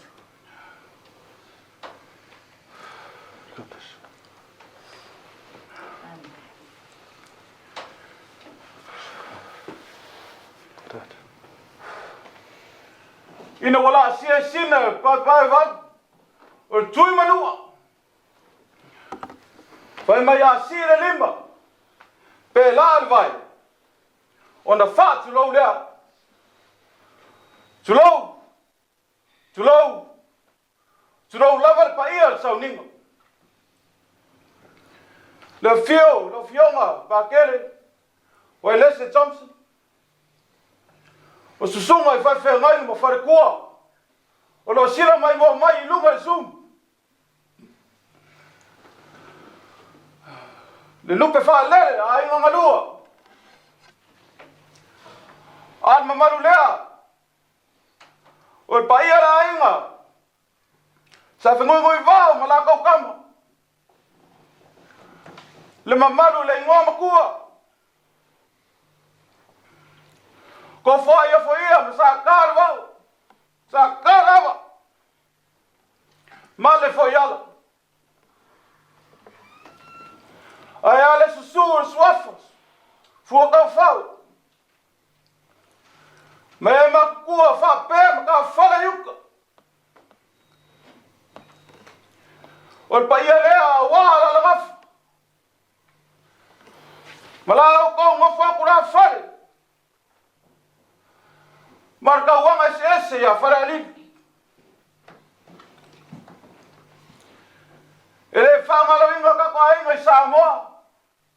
Ngi usira Australia. Istete fia. Wo mai masan. Olo sila mai de sauninga. Fa ya inga so tama pere inga Taupoufa'i Moevalē Fialelei. Seve Safia Fuimaono. Fuimaono aka ngoa. Auenga. Safia Fuimaono.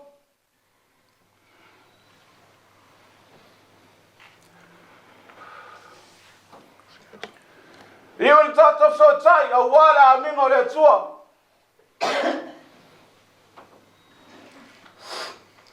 Ata so mana tua fionga le tua. Ola what? Ola manuia lea. A ola ola. O ia ao ke viso lea.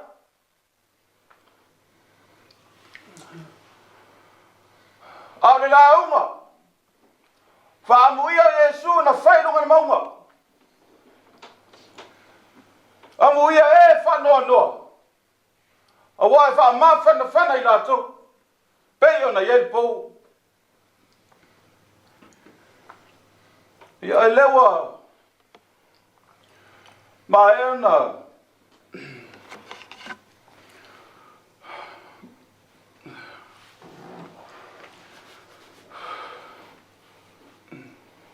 So foi lo tato a fiafi.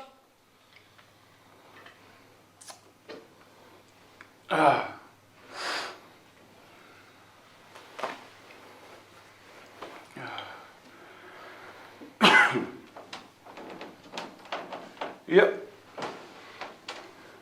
Vodi mau foi matungo fie.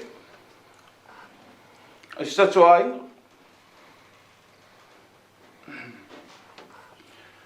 Ia la fe so vodi va pulpu. Awan ma mafsanga. Masuk tama. Ia wa foi po. Jerome Safia Fuimaono. Wa leo lun matua so tama.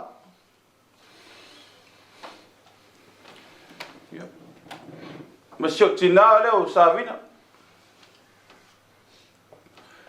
Imala uso leo vavatau ro New Zealand. Faia masuye. Faia mamo di mau. Ya olo tama. Ese tama rofa. Kele fafita oli olo langa ele kai. Ula fo inga kai lo se tama. Kele struggle le langa. Kele foi o so songa lea. O so yanga ia. Ai let kai give up me.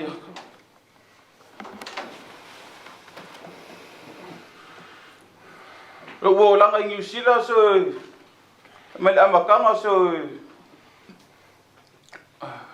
ongi membi fia ya te. Ya. Te au ma tua o furu lo tau san. Tui ya. Ana ofia muli so tama. Ala na ofia muli so tama. No te loe vai. E vai fa peta ni so tama. Wa ule ro foi nate. Pena faina no faia se me pa o wis. O fefe foi I lost that foi ngai ola. Ai le se dan fa na we. I fa tasi atu ia. Ai wo fear I decision. No fighting ngake au le kiki. Wo lo ai foi lo tama si tama. Na due maros. Na due ngumu. Tingar ma tiva I feo. Ma teo ai suel me maweltup. E mon foi ia o to si le fiolo tama ma lo si foi dava. Yo, o ve foi ndambe o foi so ia communication. Le speak on tama. Na lo tama e des ka Keling kala. Fain kanga mo in kala ya ale kung I foi le dua vole mo mese se fau kuang. Ya. Aki ngar kele va vikau de lola. Ide kai. O ese o ero kama. Yo foi da uso la kiki. ai tama whaftai lo tau singa ia tea masi o uso whaftai tai a uma te usu ai whainga ruenga o vela mea ai kere ia tai mi foi na ta ai kingi apa i solo i Evandale o suenga foi ia o manuia aru po swing up ke mangkua ka ke binga e mau ai foi le laki le ske atma fai ya fai mo amo ma mafana oi ma lo tau singa ya tia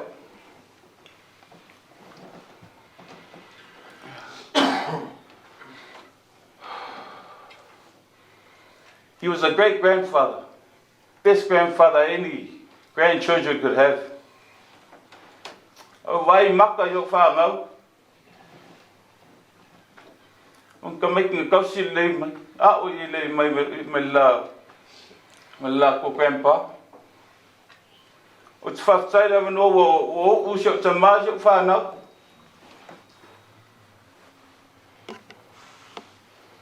I saw lava tala so what's in matua there. And we have Grandpa one because he's in paradise now.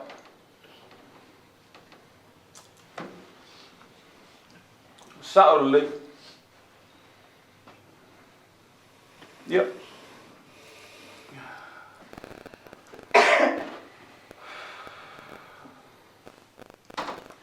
Get to andala ve fight bingo. Si no ko kere o ko e vai ko pingo. Ke poranga le ko lo ifo pingo. Ai ole o sina mo ma pupu la vale. Ai ma suat ma pese ma ale. Ira ngal pese ale fi ko inga. Me cerca ya por video samo.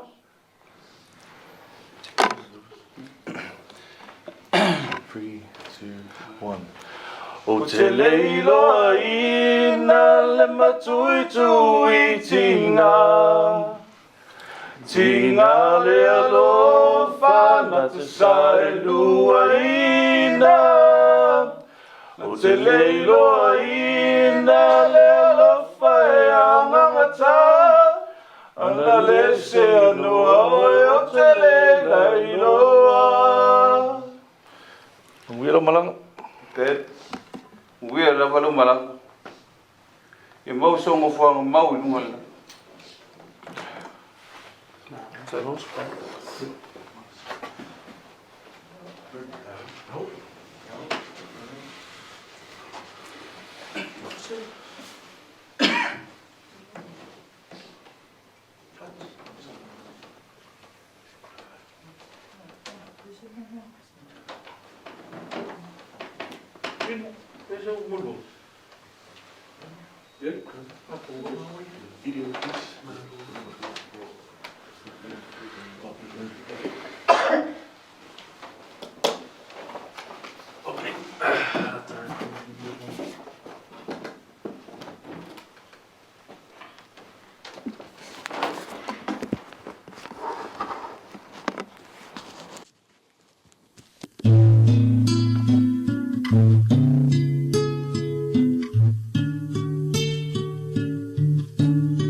how sweet is the heavens.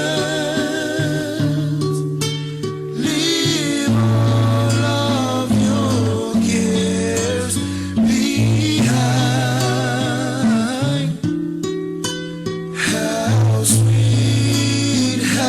sweet is the heavens.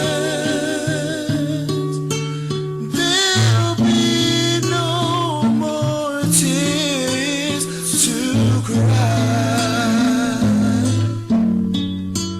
There'll be no more tears to cry.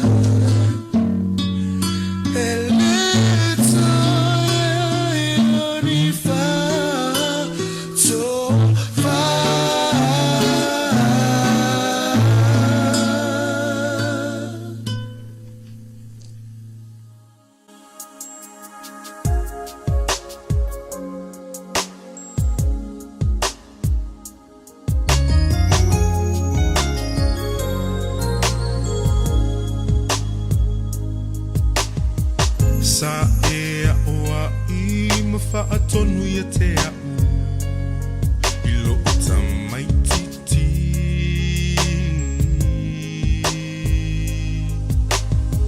Sa e whaofu mawhawhanga ia te au I lo tamaititi.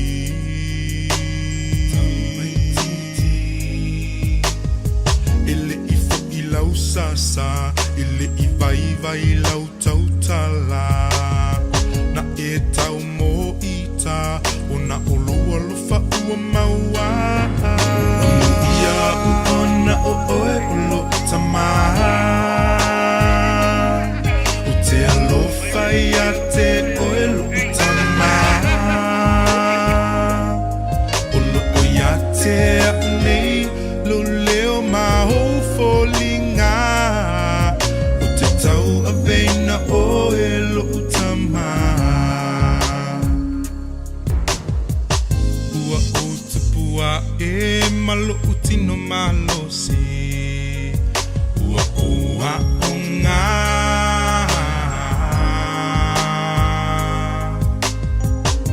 Sa e mata I tuina uma uo Awa o whaau so songa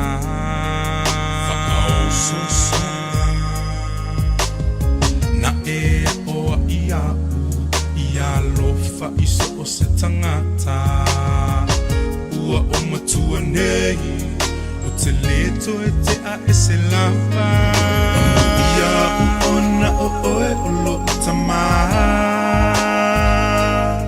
O te alofa ia te oe lo tamaha Te a nei lo leo maho folinga O te tau a veina oe O te tau a veina oe Ia uona o oe o lo tamaha Te alofa ia te oe lo tamaha O lo ia te a nei lo leo maho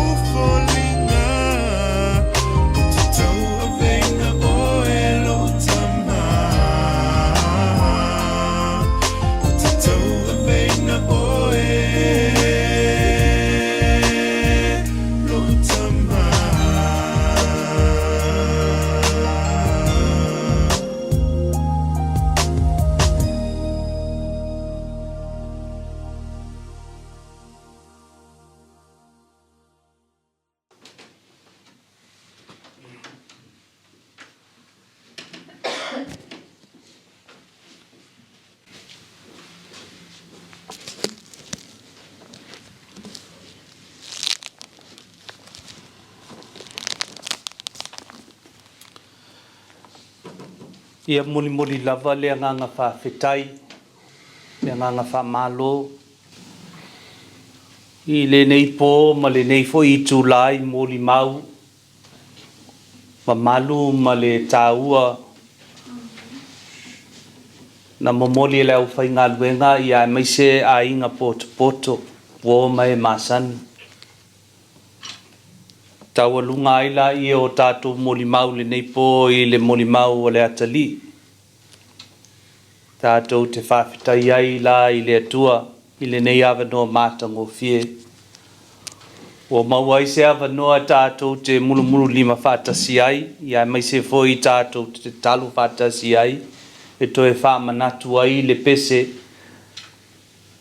lea sa usu ia e le tamanei mo i tātou ai mai se lona whaatua i le atua lango matua ia la ia le au whainga duenga ia e momoli le anganga whawhitai si o tātou ainga i le nei po tu mai ala lo au tu watu lo lima ta fa fe lo ai ma fa ta lo fa ile fionga pa ia le atua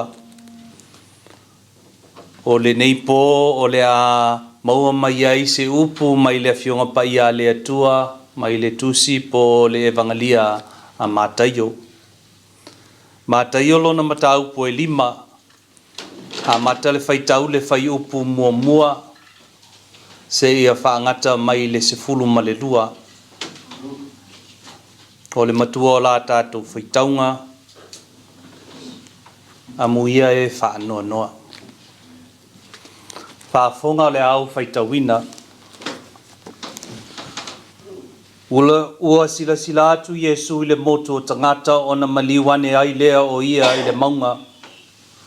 Ua nofo ai lalo o na o mai ai lea o na so o ia te ia. Ua ia whetala iatu ma o watu ia te i lato. Amu ia e ma titiva i le anganga a wai lato le malo o le langi. Amu ia e wha nonoa a wai wha ma whanaina i lato. Amu ia e anga malu a wai whai mo lato tofi o le nu. Amu ia e fia ai ma fia inu le ami o tonu a wai ma o ona i lato. Amu ia e alolo fatu a wai alolo faina mai i lato. Amu ia e loto mama a wā lato te ilo atu le atua. Amu ia e whatupuina le file mu a wai ta ua i lato o ata li o le atua. Amu ia e sawaina ona o le ami o tonu a wā i lato o le malo o le langi. Amu ia o tō pe a lato upu leanga ma whasawa i a te o tō ma lato tu waina pelo o tō i mea leanga uma ona o au. Ia o tō oli ma fia lava a wā i le langi lo o tō tau i e tele. A wā na whapea ona lato whasawa i perifeta e na mua i a te o tō. Ia tupu ma ia mawa le fionga pa ia le atua wa tātou whalongolongo iai mai le evangalia pa ia a mātaio.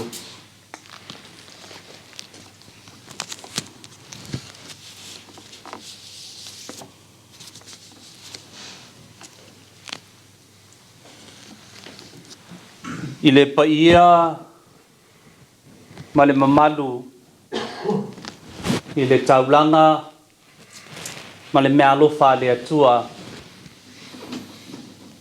E ala mai le soifua ma le ola. Ua tātou poto i le nei lau i la tātou sauninga whale ainga. Ona o le wala upa ia alo tātou tapau le langi i le tama ia Taupoufa'i, Moevalē, Fialelei, Seve, Safia, Fuimaono.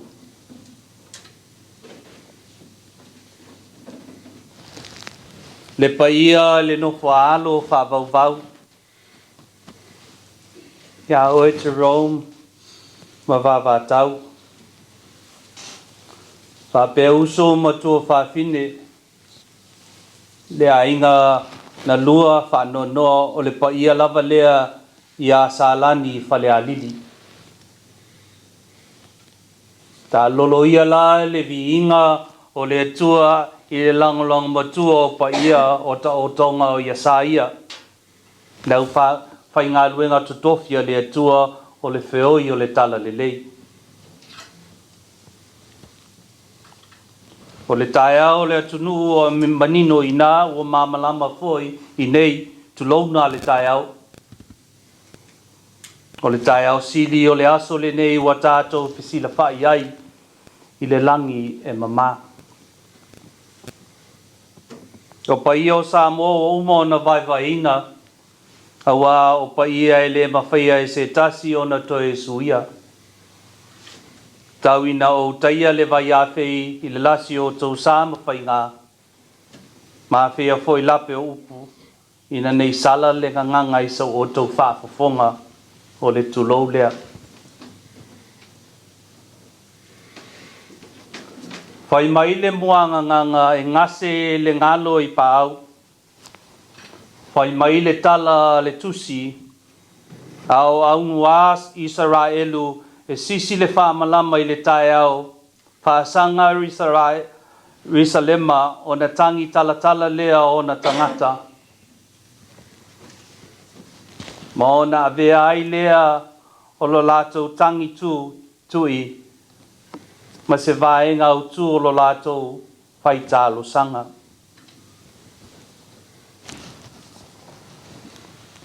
I le whaitalo sanga a tangata Kerisiano, e mo i nei a maua e le anganga o le ua maliu te file mu. I le talitonunga wha apole nisia a se le tunga mau e wha so sa le itu. O nei mau e se e mawhai o na tu whātasi i le mea e lua e mana o mia e le anganga o le tangata ua maliu le file mu.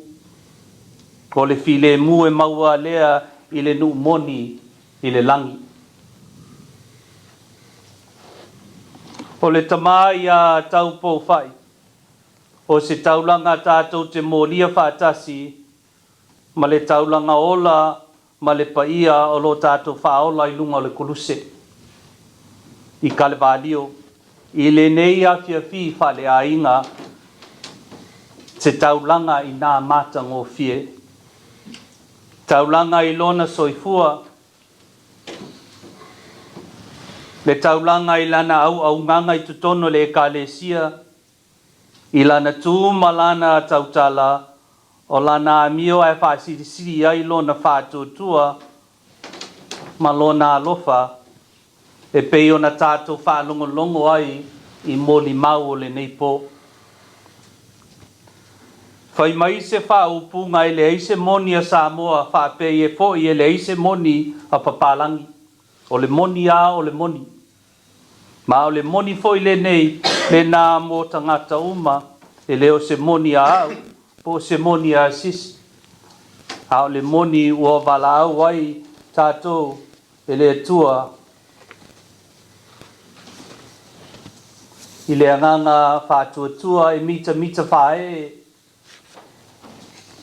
Le anganga ono le pule alofa le atua ua ia foai ia isi tama a ua ale me alofa lea a le atua na tuina mai mo si o tātou a inga whāvauvau.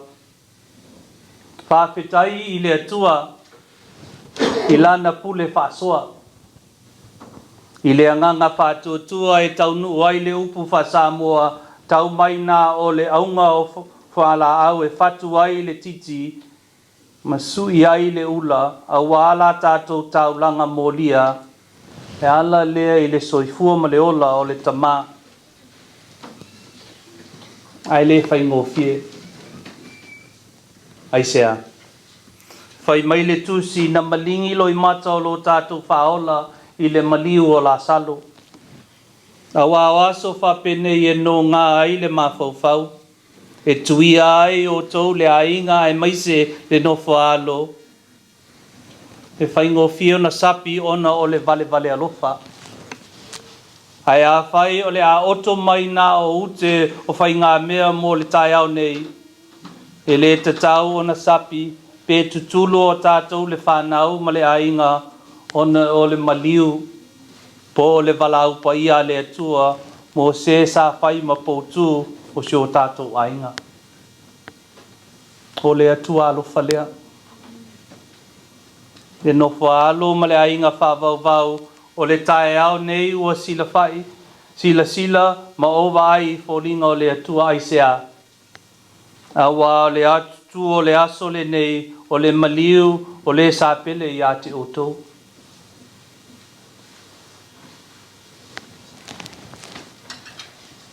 Le au le tautala la i le oto whai ngā taulanga. E ala le i moli mau po le soifu o le nei tamaa. Awa whai mai le upu wha Samoa e le tau sula ina le tonga le lei. E le tau whaia se launga o se wha alo alo maulunga.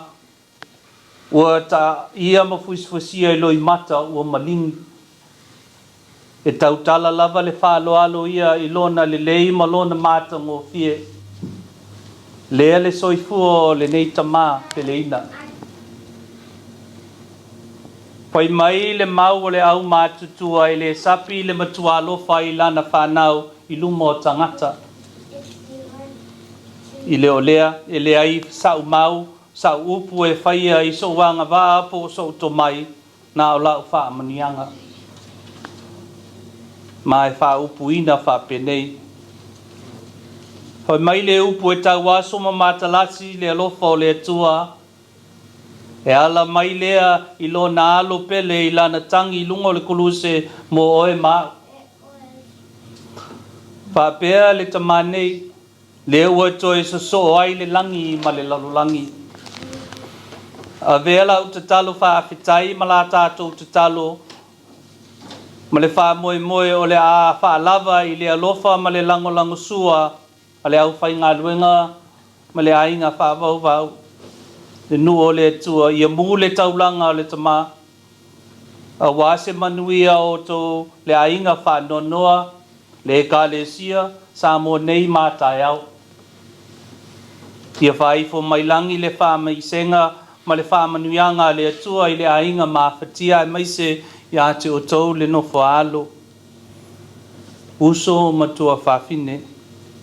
Ia mawai le lotu tele ma le whamoimoe o le ato e whaatasia i tātou ma le tamai si o tātou ainga i le aso ngā taanga, i le fia o whanau o le atua.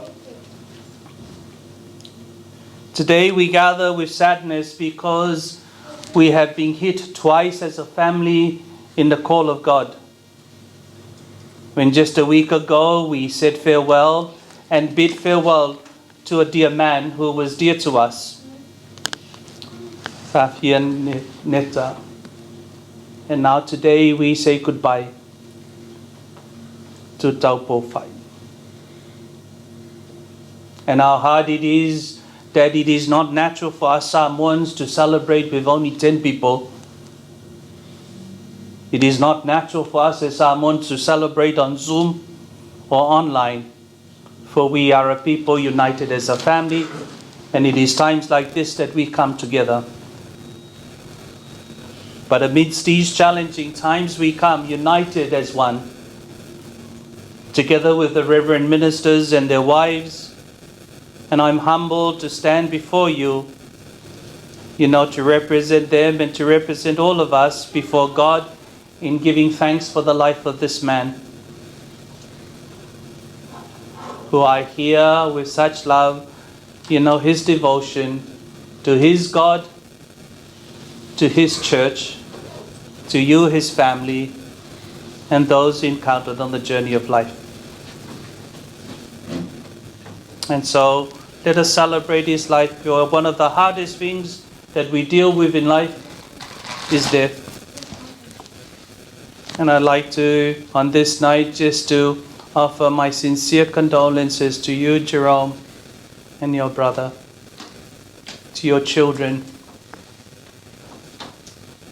I cannot but marvel at the beautiful words that have been spoken about your dad. of his love for his family, in spite of the challenges of life. And so I pray that you be strong. The blood that flowed through your dad's body flows through yours and will be passed on to your children. That you honor him and honor his song of life. Remember him always. For I know that he would want you to succeed and to the best you can in your ability. And I hope that you will place God at the heart of your journey. So my sincere condolence, because I know what it feels like to lose a parent. It is one of the hardest things that we experience in life.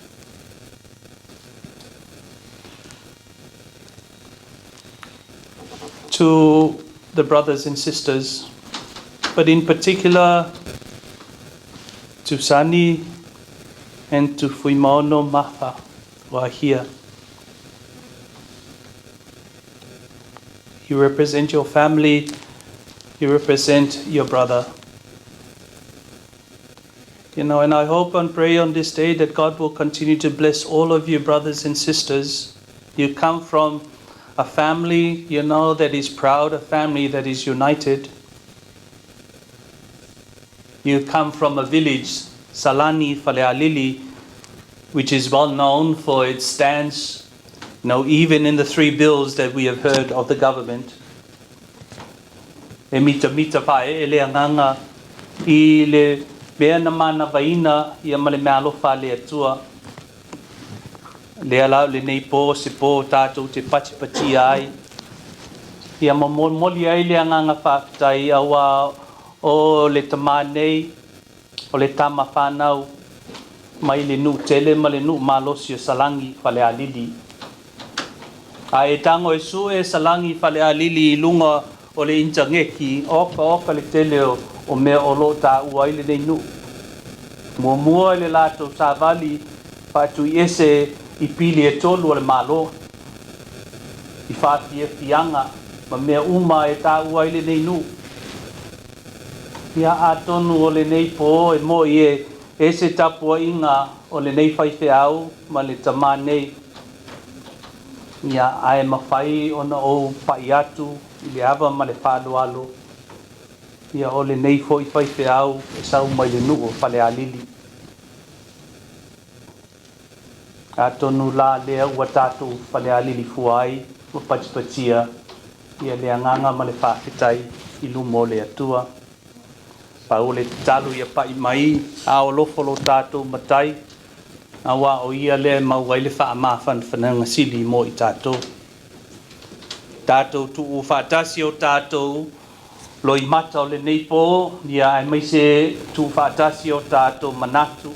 Ia male anganga whaapitai le mea lofa le atua na Foai tātou te toe Foai matoe tu watu. E ala le talo na iawa o mo I tātou. Lo mātou ta mai o le langi, ia pa ia lo suafa, ia o mai lo malo, ia whaia lo whinga ngalo I lo langi e peona e whaia le langi. Ia e whae mai ate I mātou le aso nei a mātou mea ai e tau ma le aso. Ia e wha mangalo mai ate I mātou, ia mātou wangasala. E peona mātou fo, iona mātou wha mangalo I nātu. Ia e wāngalanga mai ate I mātou. Awa whoi e te taitaina I mātou le whao sosonga. Ai la vea I mātou mai le leanga. Awa e o le malo ma le mana, toa ma le viinga e whāwhau lava. Amene.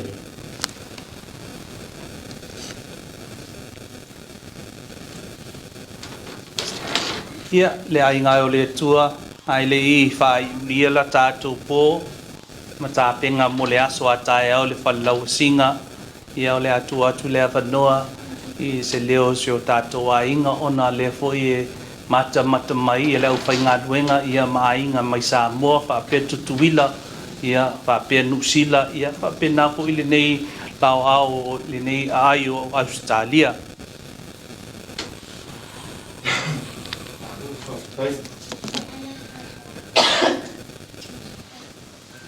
O lea ua tu ngei rongi I langa ani e tama whai ngā O uma foi o na faeva, le pauli mo le pasinga. Wase la e o kapu kapa au langi. O na mangaku ai lea. O le au le koe. Ale ua la o le fo.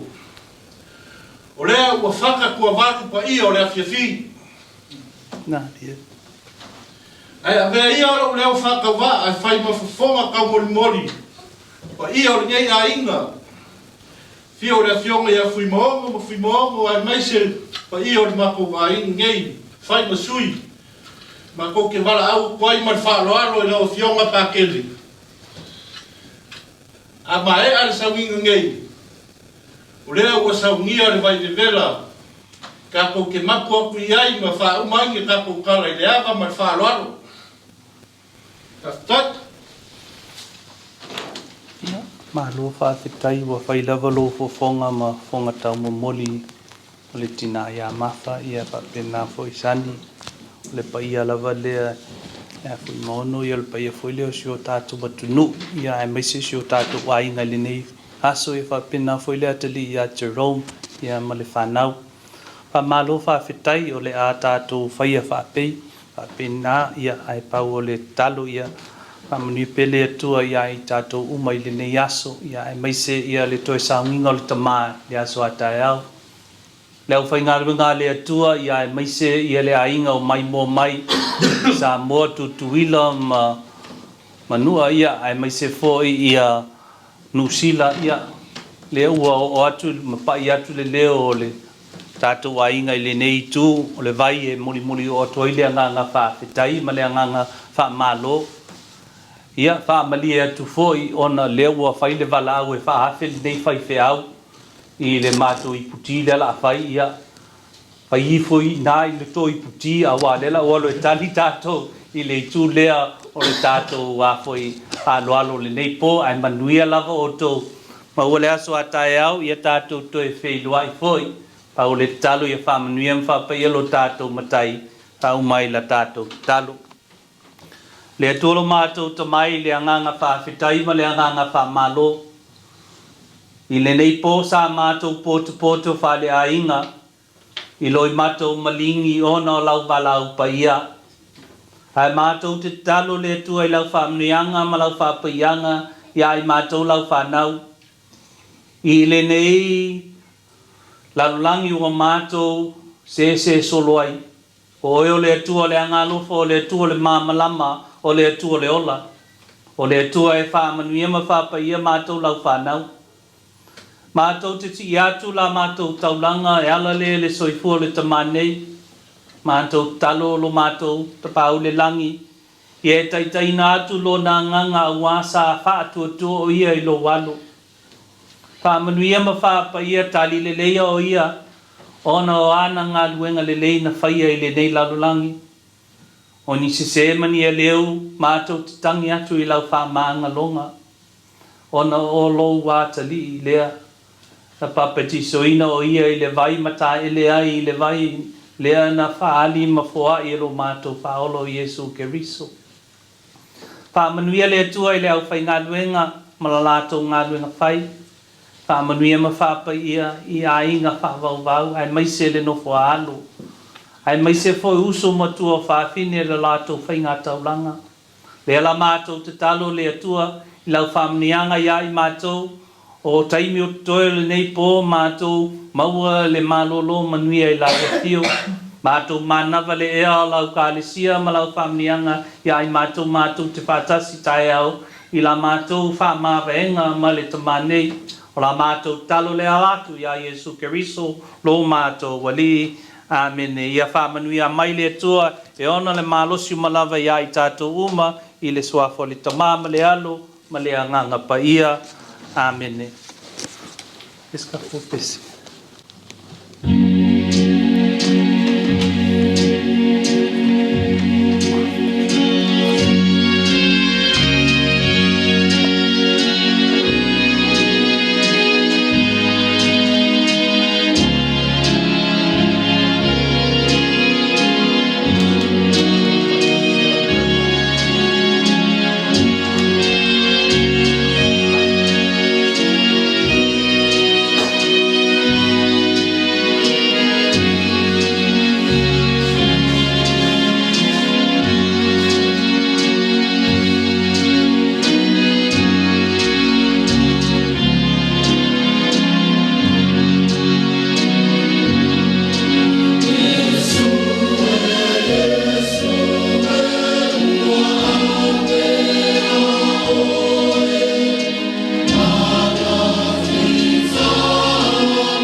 Paula, ya Taupoufa'i lo ai.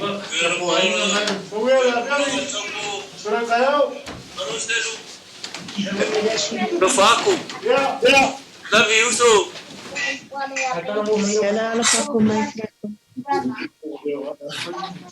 Ai, menira melanga ke Taupoufa'i. Hai Sani. Hai Sani. Hello. Love you. Love you. Watanto. Hello, Wayne. Hello. Pase po. Ai, deixa-me alofa no paquele. Pase po. Love you. Alofa para fi au. Pase. Love you. Hola. Yeah. Maguya na fiafi. Cool. Very good boy. Very good Lapu. Era uma ka kosum. Ei, quero no. Alô Fato. Ase kwa.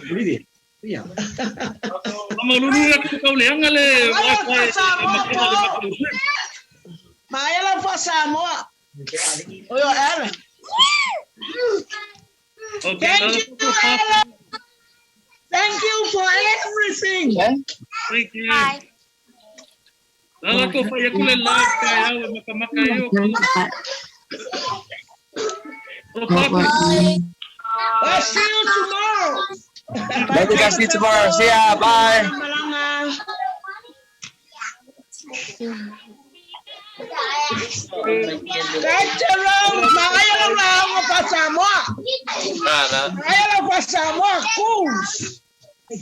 Cool. Let you only one verse say.